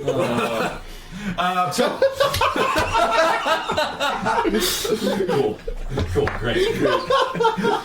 So after all this, the ceremony is completed, the three of them are then eagerly moving to and talking to some of the other zombies. They're speaking, and they're actually speaking to some of what you would presume to be their old friends or family, talking to skeletons that can't respond back. So it feels like a one-way conversation. I'm so happy about this. I can't wait to, and they'll describe something they plan on doing, working within Osiria. I can't wait to build a new armory that's going to help with the blah, blah, blah, or I can't wait to help document some of the things that we're doing, the blah, blah, blah. And as these people are going, why don't I have... I'll have two of you roll nature. Oh. Who would that be? I have 2. That ain't Plus me. 4. Oh, I have a +3. I have +3. So I'll roll.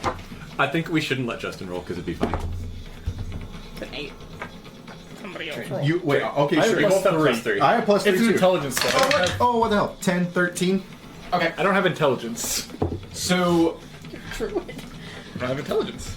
you... You don't have proficiency in nature. I do. I do the +3. I think with the 13, all I can give you is that as these newly formed mummies are moving amongst the other skeletons and speaking with them, you get the sense that they are moving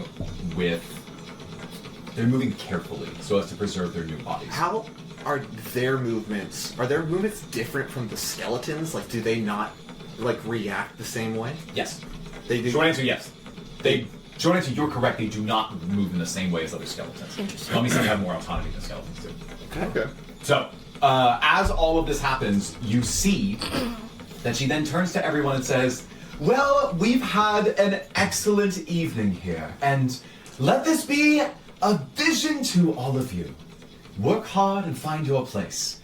Be a great contributor to our kingdom, and you too can find yourselves with new life here. Well, I've had a little bit too much to drink, and I think that it would... And as she's discussing this, you hear, of course, the thick, deep rumbling of the earth underneath the temple itself. Whoa. And in an explosion of sand, directly up from in the middle of the dance floor, this creature found its way into the temple that was said to be secured by Seraphra. It leaps into the air. You see the 70-foot-long skeletal structure, including its 4 arms as a basilisk, its long tail as a cobra-style snake, and its long constricting movements as it immediately pops up. And I need everyone to roll a wisdom saving throw. Okay. What time is it in game? Oh, I see. It's like 6 p.m.? It might be crepuscular. Good. Nothing. 3. 23. Awesome. 14. 12. So, 25. anyone that got lower than a 10, you are paralyzed with fear, which means that you can't take actions or move in the direction of the creature on your turn. You can only move away from it. And I guess take bonus actions technically. Who is that? Anyone that got lower than a 10, which is Tom and... I rolled a 13. So just Tom. Cool. In addition to that, you see it takes its tail, and as it whips it around its body, spinning in a circle, the sand follows it. It's almost like it's attracted, like a magnetic energy to this tail, as it whips together and creates an instant pit of sinking sand, pulling skeletal creatures inward. This child skeleton, the first one that was speaking to you, you see as one of its feet gets stuck in the sand and it begins to get dragged downward. This is happening around the dance floor for hundreds of these skeletons. I immediately want to do a telekinetic pull. Yep. As a bonus action, you can telekinetically shove or one creature or pull one creature you can see within 30 feet of you. The target must succeed a strength saving throw of DC 15 or be moved 5 feet toward or away from you. The creature can willingly fail. Yeah, and of course they're going to willingly fail. So this skeleton, you pull them. You are already on the edge of this dance floor, and so it comes out of this sand. You see that 7 more right next to it are going to get sucked in.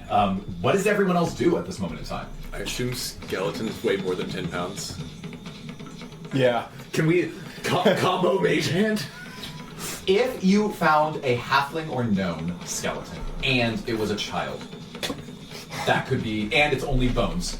Yes. So roll a moderate Yes. luck.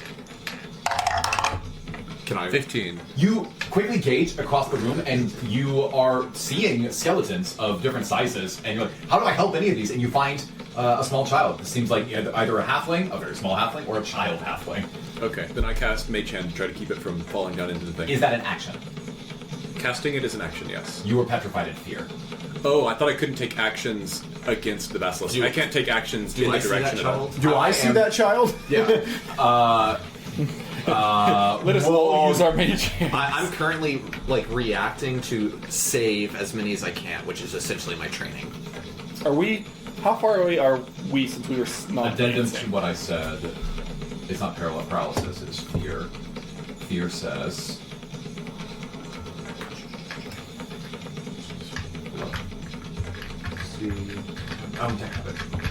Oh yeah, there it is. Oh, it's actually, so it is, I'm kind of right, it is, you must take the dash action as your action and move away from the source of the fear. In that case, I'll take a dash action as my action and then run away. So you see, in your state of panic, all of these skeletons are being dragged down. You even see a child halfling, skeleton, that's being dragged in, and you can't muster the courage to save it. You run the opposite way. What does everyone else do? I'm looking to pull more people or more. You've already taken your action for the round. I took a bonus action. Oh, cool. Yeah, sure. I'll just roll luck. There's a risk of getting that next one there. You'd have to step far enough into the sand that you'd have to make a dex save. What's everyone else doing? Sorry, where are we? Mordecai saved the child. We established you were off the dance. Mordecai So you're not saved- even in harm's way. You're like at a table on the Right. outskirts. Okay. Do Yeah. I see the queen? It was unfortunately in the middle of the floor and making an Right. announcement when this happens. And at the moment, her entire body is surrounded by the curled structure of this beast. Cool. You see barely through seams in its multi-layered skeletal structure, because it's no flesh. You can see her standing there, and she seems to be swiftly flailing her scepter and glaive back and forth. Maybe casting a spell, maybe trying to fight it off. Go ahead. How far away is the snake from us? That was what I was gonna ask. Let's say that the dance floor is 100 feet diameter, and so it's in the middle, and it's 70 feet long, but it's curled up. I'd say roughly 40 feet from your position. So that puts it No, like if you circle 140 up from again. us, or We're saying y'all are on the. It's like a From circle. us? It's a circle basically. So it's 40 feet from you. 40 feet. So what is the diameter? Diameters. I'm probably. Wait, circumference. I don't care even remotely to make sure the geometry lines up. How does I'm just swim giving you speed work? estimates. Is the sand like 70 over swimmable? Say again? Is the sand swimmable? If I conjured a swimming creature. Absolutely not. Okay. You would not be able to swim in the sand. Okay. Unless you did some like really cool like mold earth strategy of some sort, like I'm not gonna allow that. Okay. Okay, does she look like she's handling it, or definitely in She hasn't trouble? even taken a turn yet. This is Right. happening in an instant. I'm gonna bonus action dash towards her, use my action to help her try to get out. Woo! Okay. You are running directly into the sand as it begins to suck people in. By luck alone, how's the debris situation? Not very good. There's a lot of stuff and people and skeletons in your way. I'm going to make you roll acro. It's going to be hard. You just sense that there's stuff in your way. So acro, I need I need an 18 or higher if you're planning to go flawlessly. Otherwise, there might be some complications. That is a 27. To Great. I guess before we do it, to help her as Yeah. she's running in, I want to cast Spiritual Weapon 60 feet away from me on the Bone Naga Basilisk, and I just want it to like hit it, bonk it on the head, to, it's like Okay. like Sure. stop paying attention to what it's doing. Yeah. What's your spiritual weapon look like? The spiritual weapon, when it's summoned, I get probably what Winton thought it should be is something like some sort of like regulation Ruby Empire thing. What it actually turns into is a hammer just made of bone. Sweet. Perfect. Why not? I don't know. Oh, hammer bone! Get ready to bonk this guy. Eri, you find that there is some plates and dishes and chairs and tables that are being dragged into the sand, and you do the hopscotch across them, keeping yourself above the sand so that you don't even have to make a dex save. You get closer, and down on the table. in order for the help action to mean anything, like we have to kind of understand what that is in context. She is. Since you get close enough, I'll give you this for free. You see that what she's attempting to do is distract its movements in a particular direction, and then she's preparing to cast a specific spell from her scepter. But the problem is that she's constantly avoiding the whipping tail behind her to make sure that she doesn't get knocked unconscious or that her concentration is broken or whatever. So I genuinely think the only way you could even remotely help her is to like just full on distract this creature. So is that what you're gonna do? Fantastic. I will try to do that. So can I roll? Okay, how do you do it? Can I roll to attack to help distract it for force damage? Yeah, go ahead. Eri's finally putting into a roll as our tank. That's a nat one. Your bone hammer just attaches itself to its body. It's not just a feature. No, I'm just kidding. It's still there. Eri, what do you do? So I'm trying to distract this creature. The Bone Rattler Basilisk. Use your weapons. No weapons. Oh wait. Oh, these weapons. You gonna punch it? Grab my hammer. You can I distract think it that's in other literally ways. what I You do, can distract yeah. it in other. You don't have to attack it. Well, so am I gonna get its attention? I'm gonna just run in front of it and Hey, wave look my over hands? here. It Pretend to be a could work. skeleton. I'm not going to say that it's likely, but it could work. Do you grab I'm going to my need you to bone make a hammer? choice here. Yeah, I'm gonna try to grab the bone hammer and hit it. His bone hammer. Yeah. I don't know if that's technically possible, but it's too cool. I'm gonna allow it anyway. So it's in a position where you need to make a grabbing motion for it. If you're going to try to attack this thing, I'll even let you grab it for free, whatever. If you're going to attack it, you have to jump. The sharp incline of the sand is now dipping about 12 to 13 feet lower. Very. You need to jump to get onto it, and if you fall off, you're now in the quicksand zone, and if you land on it, then obviously you're on a Bone Rattler Basilisk. So I guess that's what you're doing. I guess so. Give me Acrobatics, right? another acrobatics check, which will double. It'll also count as your ability to grab on and hold to it. So this is your jump and grab. 26. Great. You jump, grab this bone hammer out of the air, and I will give you an attack roll against this guy with the bone hammer. We'll see what happens. Great. If you do a lot of damage, it might maybe notice you. What's the plus to hit? How's your proficiency in bone hammers? Mine is a +7 to hit. Bardic inspiration. Do I get that? Yeah. Bardic You inspiration. see, as Eri is hopscotching across this furniture, jumps and grabs Winston's bone hammer. What do you say to her right before she strikes? Eri, smash that skull! Smash that thing's head in! Awesome. And Okay. you leap to the point where you can hit it probably up like roughly 2/3 up its neck. So not the head. It's too tall. Sure, that's but fine. Go ahead. Nat 20.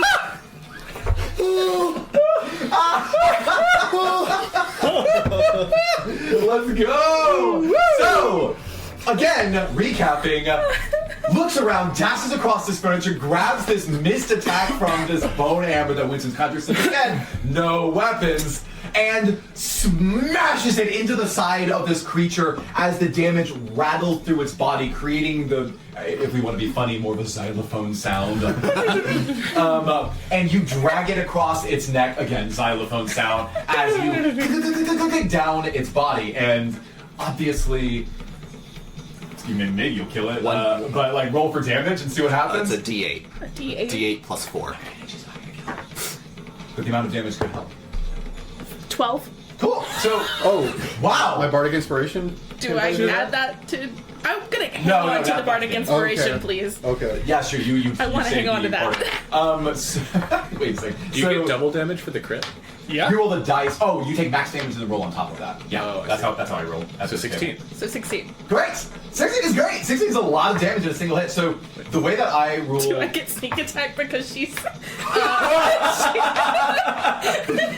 she's threatening it? You know what? I'm gonna roll. Hold on. I don't do this by flanking. I do it by stealth. Okay. You were not really stealthing. Nope. I'm going to give it just a pretty weak passive perception. Okay. Well, it's not passive. I'm going to roll. You're not stealthing. I'm going to say because of... let me randomly roll which direction it's facing. So it happens to be facing roughly in your direction, so it's going to be relatively easy for it to see you as its eyes gleam down over all of its potential prey. I'll announce to the table, if it rolls a perception, and it has plus 4 to perception, if it rolls lower than a 15, lower than 15, so 14 or lower, then you will get sneak attack damage. Sure. Because you are like kind of passively stealthing. Sure. Cool. So it has plus 4, so final result it needs a 10 or lower. Not bad odds. This is for if Eri's Bone Hammer crit counts as sneak attack damage for quite a lot more damage. Final answer is... before the table. A 9. Woo! Eri's strike shatters into the core as she rings true. 10 more. 10 more damage, 22 total. Now, this actually did matter, not because you're going to kill it, but because the way that I do distraction attempts is blah, blah, blah. 26. It's like a Yeah, concentration. 26. 26. Yeah, it was a 16 plus 10. Sorry. Great. Yeah, that's great. 26. Amazing. Awesome. So the way I do it is like concentration checks. So if it takes damage, it has a focus, which, spoiler, is something that she's carrying, or maybe herself, and it needs to roll high enough to pass. 26 is way too much damage. It instantly loses concentration. It's like I'm focused on this. What the heck was that? It's like its bone just cracked. And it, to auto-succeed on that, immediately turns to you and is desperately trying to figure out where you are. You're holding on to one of the bone segments of its neck, trying to keep the hammer in one hand. Cool. So I'm Also, don't tell me I'm not a nice DM because technically Yeah. you weren't even supposed to be able to use that spiritual weapon. But I think should've happened. it's freaking Reroll tight. all of it, but it's So an we unarmed both strike. have a turn left, right? yes, I haven't done anything yet. Okay, So- I haven't done anything yet either besides give bardic inspiration. It's true. I guess I'll roll initiative for Seraphra to see when she goes. You two can go if you. I'm gonna cast Conjure Animals, Okay. and if I do a beast of CR 4th or lower, I can Okay. conjure 8 of them. Good. So I'm gonna conjure Giant Owl, Great. send one to scoop her up and Great. return her. Escape route. They are large beasts. I'm trying to make sense of And that's CR4. 4th, yeah, Grimthorn was like CR5, right? yeah. it is CR 1/4. You had a boss. 1/4. It has like 19 HP. It's Yeah, not wait, like- just to clarify, 8 beasts of challenge rating 1/4 or lower. yes, 1/4. Okay, of which Giant Owl is Giant Owl is 1/4. 1/4. Yeah, Okay. Okay. yeah. And then I need you to pull up his stats. I lean over. I lean over to Tom. I don't know how she did that with the hammer. I'm already in the next room.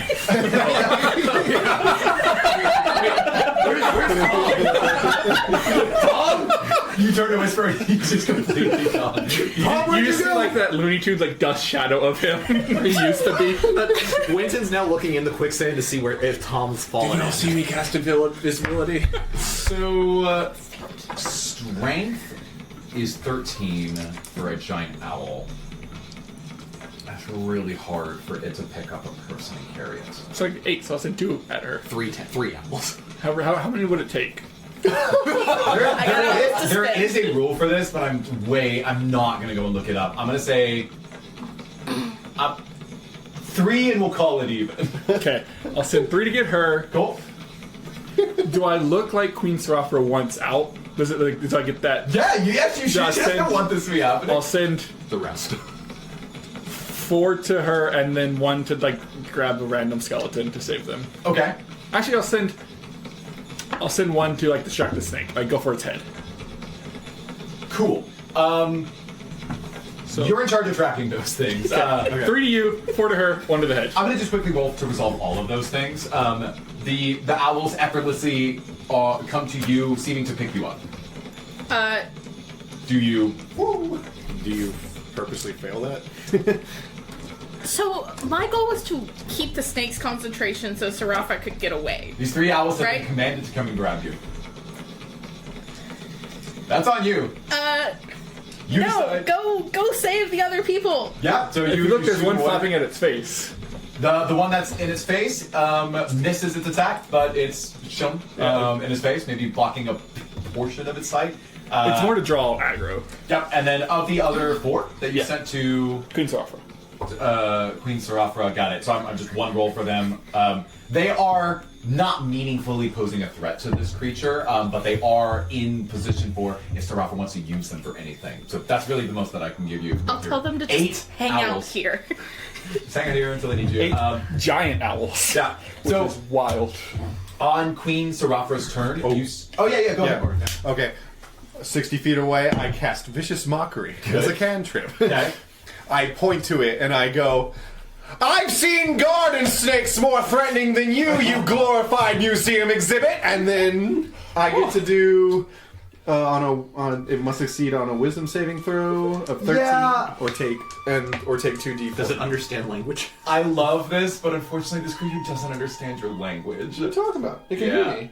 No. Hey, maybe enchantment creature you can see with range. If the target can hear you, though it need not understand you. Oh! I actually thought it said literally the opposite of that, so thank you for reading that for me. Cool, yeah, go ahead and roll your attack. Okay. I know it's a save, right? It's a 2d4. I'm pretty It's a sure save. It's a save. Oh, yeah. oh. Well, it does fail, so do your vicious mockery damage. Okay. This is going on for us so far. It's so funny to me to think about this giant 5 bone snake, psychic damage. hearing one person talk about it in a language it doesn't understand. It's like, I don't know why, but I don't like it. I think it's where he infuses the word. Right. It Hey. it transcends language and becomes a damaging attack. I mean, y'all have done 31 damage total to it so far. It's pretty nice. Yeah. Good work, team. Thomas muttering to himself in the other room. Okay, cool. You guys are doing great! On Queen Seraphra's turn, she takes her 2 devices together and she, let me do a little dex action here. Ooh, barely passes. She keeps her feet above the sand, starts dashing, trying to get out, and finds a seam in the movement of the tail of this creature. And as it's being successfully distracted by Eri's measure, its opening is just enough for us to get out. And as she's doing that, she begins to bring her blade and scepter together. You see an explosion of black necrotic energy, and instantly you see all of the skeletons, their bodies erect as they are at rapt attention, and they began dashing for the armory to grab weapons. In addition, the mummies themselves, they go and dash to a separate part of the temple, presumably to get their own resources. However, that may not be fast enough, because this creature is going to get its turn, the basilisk. And I'm going to roll. Yeah. It just has really, really, really high strength. As its head rears up and like a roller coaster rockets down into the sand next to Seraphra, it plunges the sand beneath her, toppling her like she was a paper doll as she flings to the side, her bones clattering against the stone on the outskirts of the area. And as she wakes up, lifts her head from the ground, you all see that the hand in which the glaive of this radiant power was being carried has now disappeared. This basilisk holding it in one of its hands. It turns to the rest of you. Well, it turns as in it's turning back to the center of the room, and you can see its face. And without any emotion whatsoever, maybe it's feelings were hurt by Mordecai's words, it simply rolls its head back and then dives directly down into the sand, through this portal that it created as a whirlpool of sand, and is going to, with as much speed as it possibly can, get out of harm's way. The room lies in silence. There are at least 25 skeletons whose bodies have been snapped apart, laying in the sand. I assume the birds catch me. The birds catch you. Great. It's true, I probably would have had you roll some damage. You were kind of high up there. Welcome. Thanks. At this point, Queen Seraphra awakes with a startled cry. I run over to her and I want to cast False Life. Okay. You add some... I add 1d4 plus 4. I add Yeah, I guess I didn't roll points. for damage on that. Do you automatically? No, that's not how that works. Well, I don't know how healing affects undead. Yeah, that's what I was thinking. So If they're I already didn't- dead, do you always get max healing? Well, yeah, I use a necrotic healing spell. Or healing. Yeah. For mechanical purposes, you don't perceive that she is hurt by it or that she's spectacularly recovered as a result of it, so it seems normal to you. But she nonetheless, she startles awake with a cry. She goes, "No! No! Where is it? Where is it?" She goes back to the sand pit and she begins digging furiously. Her dress has torn completely as a result of the combat that's ensued. You see naught but skeletal ribs and sternum, shoulder blades, other bones on her body protruding through her dress as she is completely without any poise whatsoever, desperately digging through the sand. Please, no.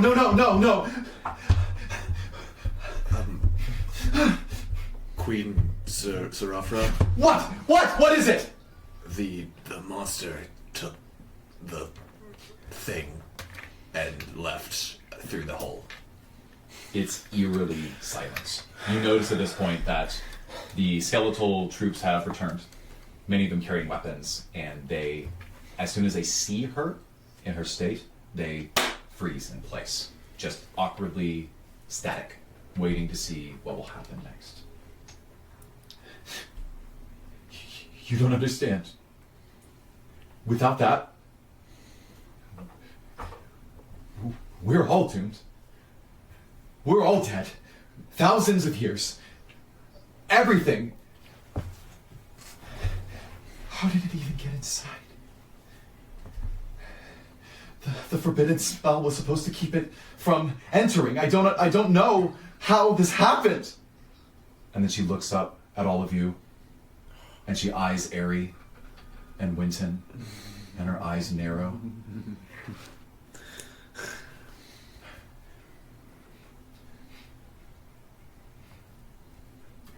Get out.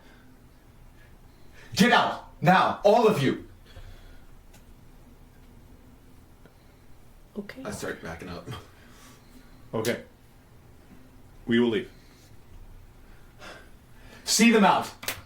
You see that skeletal soldiers with spears and with swords now with you are, in a still orderly way, surprisingly, are going to escort you back to the front. You might be surprised to find that they do return your weapons to you. She is in essentially like a puddle on the ground in the sand, weeping over this new state of affairs. We'll get it back. Yeah. Let's go grab that That's crystal. what we can do. We can kill that snake thing. You say this? You say this to her? Yeah. She pauses, Her eyes in the large, like, open sockets of her face dart back and forth, and she looks to you once again.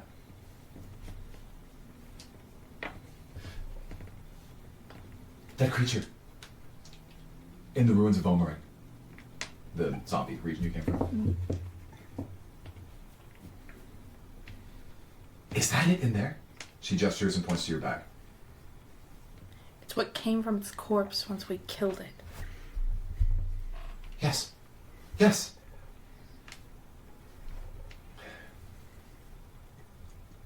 Okay. I'm sorry. We can do this together. I need your help. Let me gather some of the people that will be useful to you, and... Oh no. She pauses in a moment, deep in thought, and says, if that creature is able to leverage the... Oh no, I have a name for it, but I should use the actual name. It's gonna turn into a meat basilisk. Oh no. Great. I guess it would have to have the other black jade. Yeah. Maybe. It Probably isn't good. Uses its own internal blade. It has, yeah. It But turns it wouldn't into necessarily be the same spell. It turns Oh, into yeah. the monster from the hit movie Waterhorse. Cool. That's true. So... Hold on. What is Do those kinds contain... Does my centipede have a spell attached Is to this it? the encounter where Okay. I attack the person at the end because I want the cool staff? So, at this point, I'm actually up. she says, oh no. We've been gathering information about where it sleeps at night, and I have to believe that it is in the Dark Temple of Yom-Ket. That place, its magic reverses everything. It takes things and perverts it, turning it into the opposite of what it was meant to be. If it goes to that temple with a device that was specifically designed to repel anything without flesh, no, that can't be right. She thinks for a second longer. If it uses the magical capabilities in this device, which for the record is called the Soul Ward Glaive. It's a Soul Ward Glaive. Give wards against souls. So if it uses the Soul Ward Glaive in the Temple of Yom-Ket, then my own forces won't even be able to enter the temple. They will be disassembled on the spot, their bones dissolving to dust. She looks back, she says, I barely have any mummies or living things that I could use to send into that temple. But I do have you. Okay. My magic only lasts for so long on my staff. My domain, my creatures. I believe that I can give you access to help that might actually help you through this temple. If you can go back and return the scepter to me, we can redirect its magical abilities on the serpent itself, hopefully dissolving its bone into ash. I was such a fool for thinking that the aura itself was enough to protect us against it when it could go underground. I didn't realize that it was safe from the damage if it were to burrow under the sand. Here's the plan. I can send you with one of my units. That is the most that I can give based on the powerful defensive magical capabilities inside of the Temple of Yom-Ket. So, if I am empowering them with the ability to gain regenerating flesh, allowing them to operate as a living being with you, do you think that you'll have enough resources to navigate the temple and return the scepter? Or the glaive?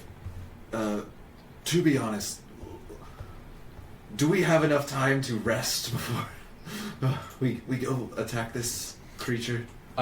She says, I have to quickly make up a reason why you, in fact, do get a long rest. The short answer is that this creature has a predictable cycle, a day-night cycle, and let's just retcon the time that I said earlier to make it clear that it's going to sleep before it would make any movements again. Okay. But the best time to go would probably be when it is asleep. Can you give us Dagar to go with us? So she says, I don't believe Dago will be helpful to you, but I did use a lot of my magical energy in today's embalming ceremony.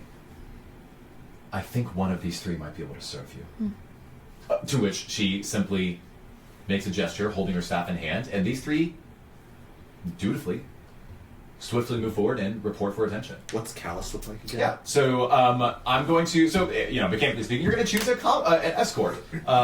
This is someone who's going to hopefully serve you as this trial unfolds. I'm going to give you a bit more information mechanically so that you can get excited for next session and think about what's going to happen next. But the Temple of Yom Ket is, I will get into the history perhaps next session, but it is a temple that was locked away completely. That's why you weren't able to access it from the outside.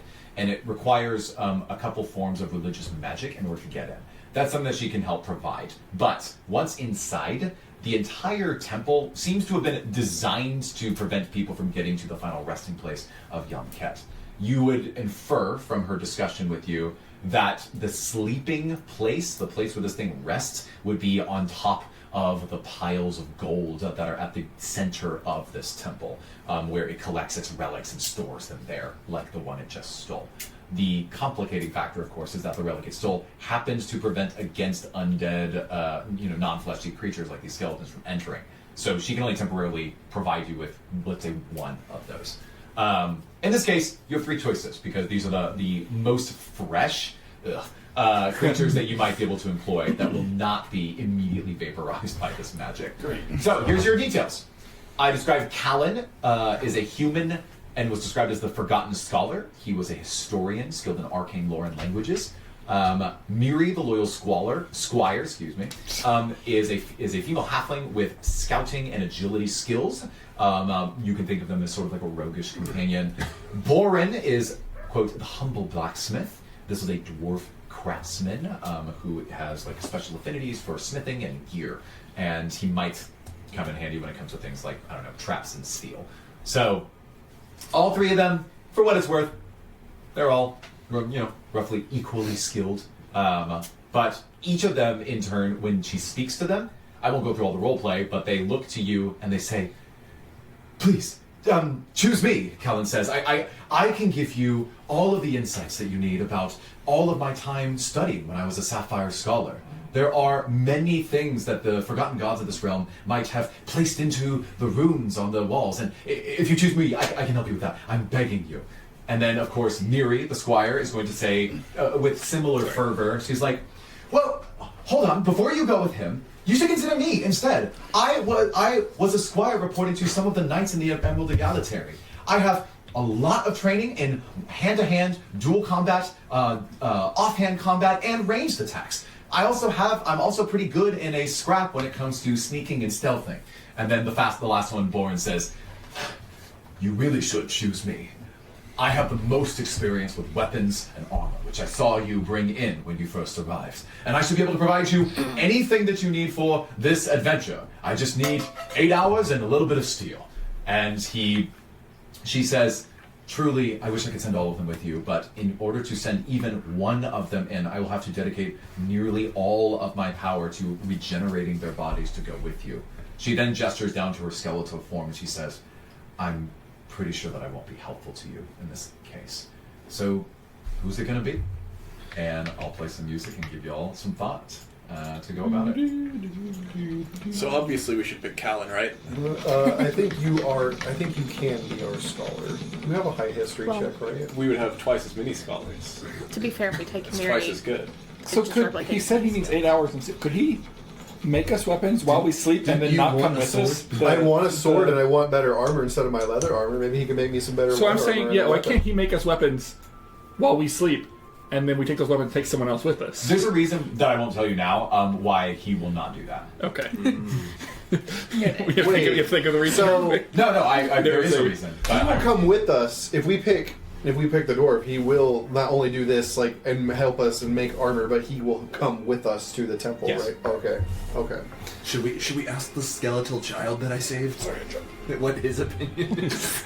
So, do they have a map of the temple? Or is that like something that you would get by picking the scholar, as opposed to... Because there's tactical things we can do to not just kind of walk through the front door and fight this thing. Yeah. But a lot of it would be depending on getting through the place. There's no printed map of the temple. Definitely a scholar would improve your capabilities of tracing out the sort of the geometry and layout of the dungeon. Yes. I believe that Eri covers everything that Mary can do. I believe so. I lean towards Callus, but... You see Mary's eyes dart back and forth between the two of you. No, I don't think so. Trust me. Can you surf on a table and then hit a basilisk with a bone hammer? She begins to... Sneaky. She seems to be fighting back tears as she's speaking. That's not to say I don't think you're a useful fighter. I am a useful fighter. These two don't have fighting experience. I have plenty of fighting experience. To which Boren says, I have fighting experience. I've gone up against mighty monsters, and my heavily clad armor suited me. He points to Winton. You would understand. You must choose me. It's the only right choice. Callan looks back and says, this isn't about fighting. We need to get the scepter in return. I might be able to find some secret entrance or back door that can get people in. I get it. I vote Boren. Just... More armor, more balance. With each passing moment, the three of them grow more restless and desperate in their rhetoric.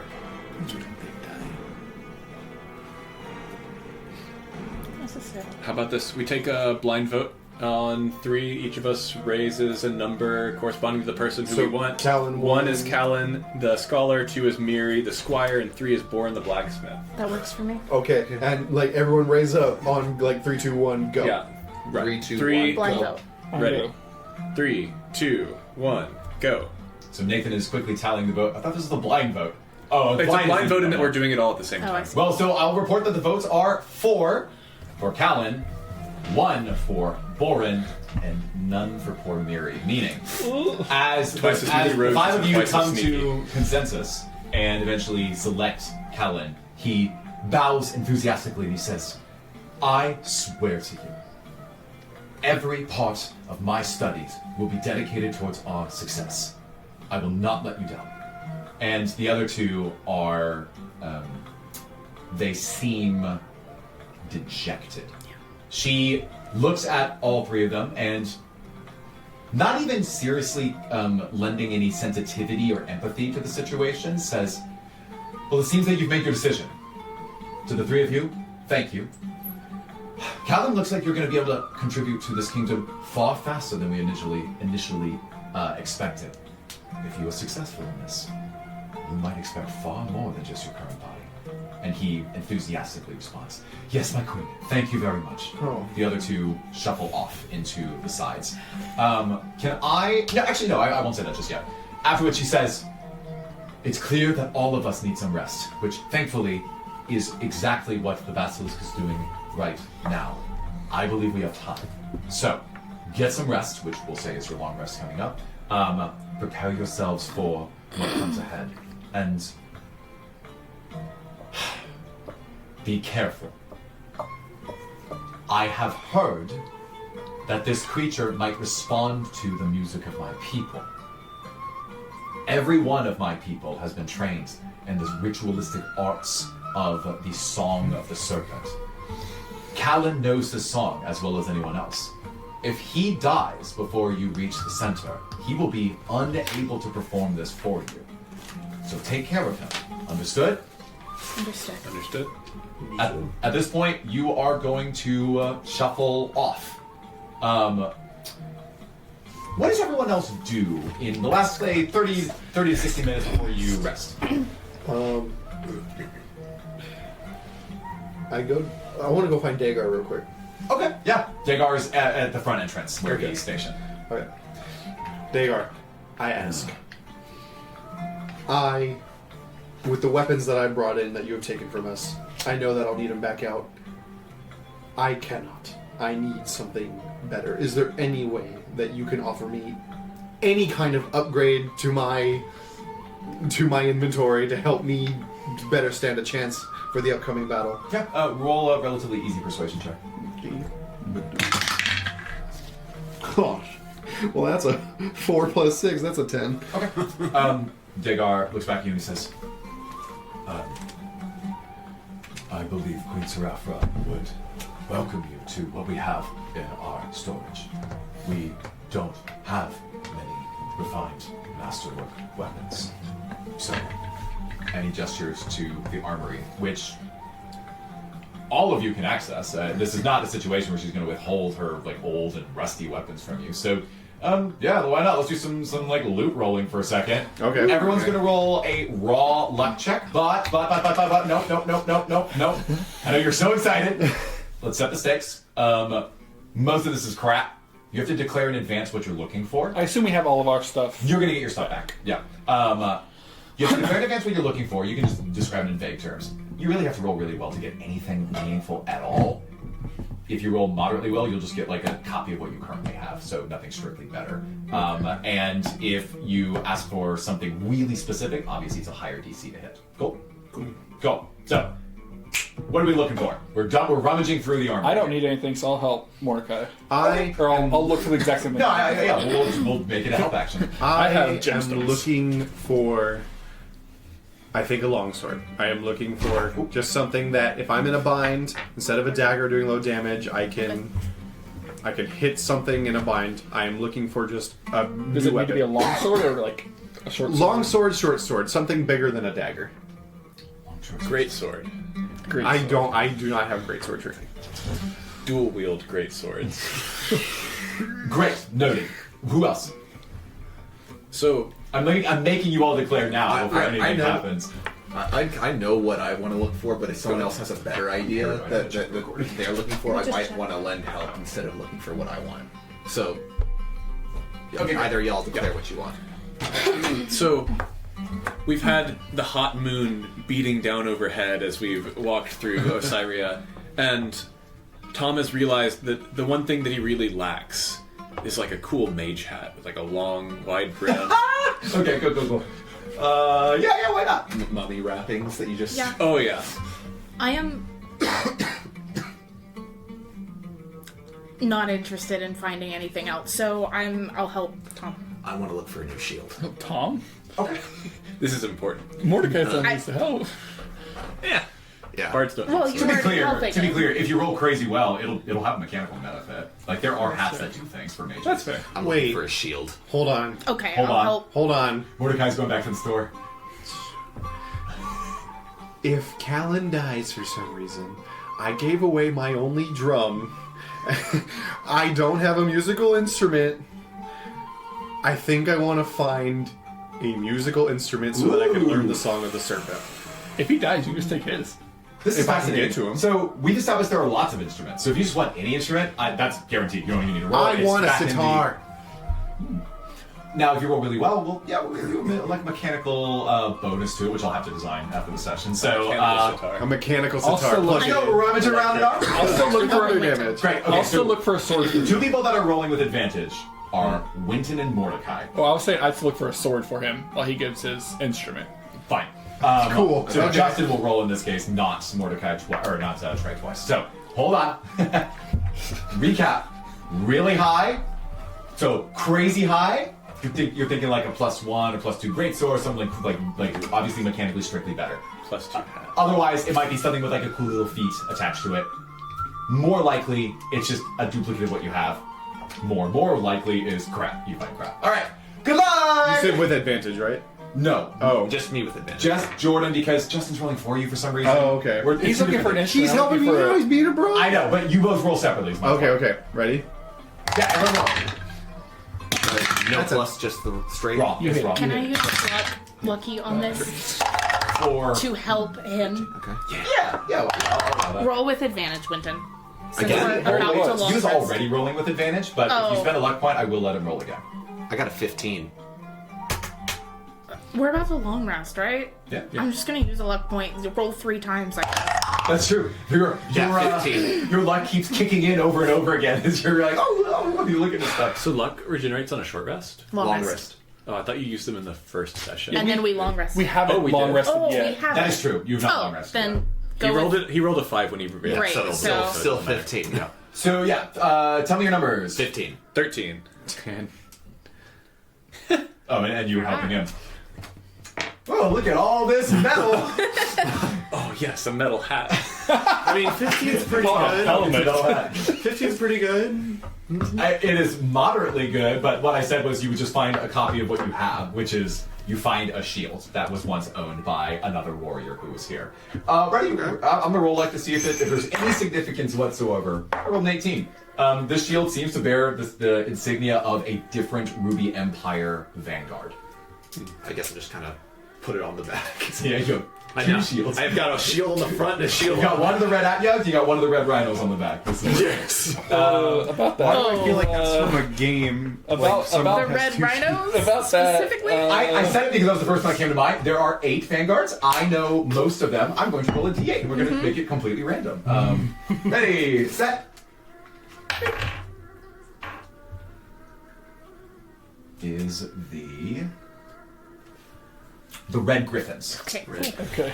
It's better. Okay. Wait, no, don't think that. Take this one. It's Griffin. It's better.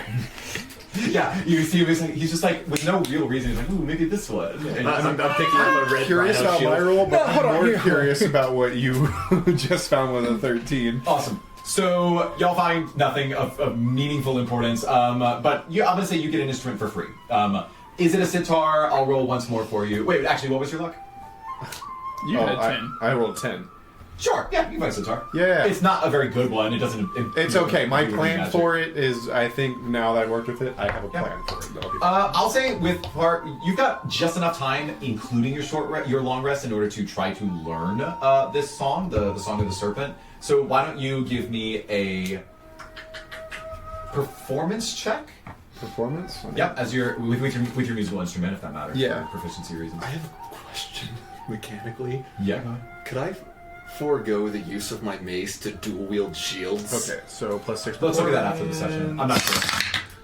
I've been trying to figure that out. That's a 22 Because performance. It would make Nice. sense as a sorcerer So- to wield shields, but I think you have to have Some of the focus for skeleton magic. musicians, you ask them I don't know. as things are getting as the day draws late and people are getting ready for bed. You ask them to teach you the song that they were playing, or rather, the Song of the Serpent. And over a few iterations across 2 hours or so, you eventually pick up this song. This might be spectacularly helpful to you.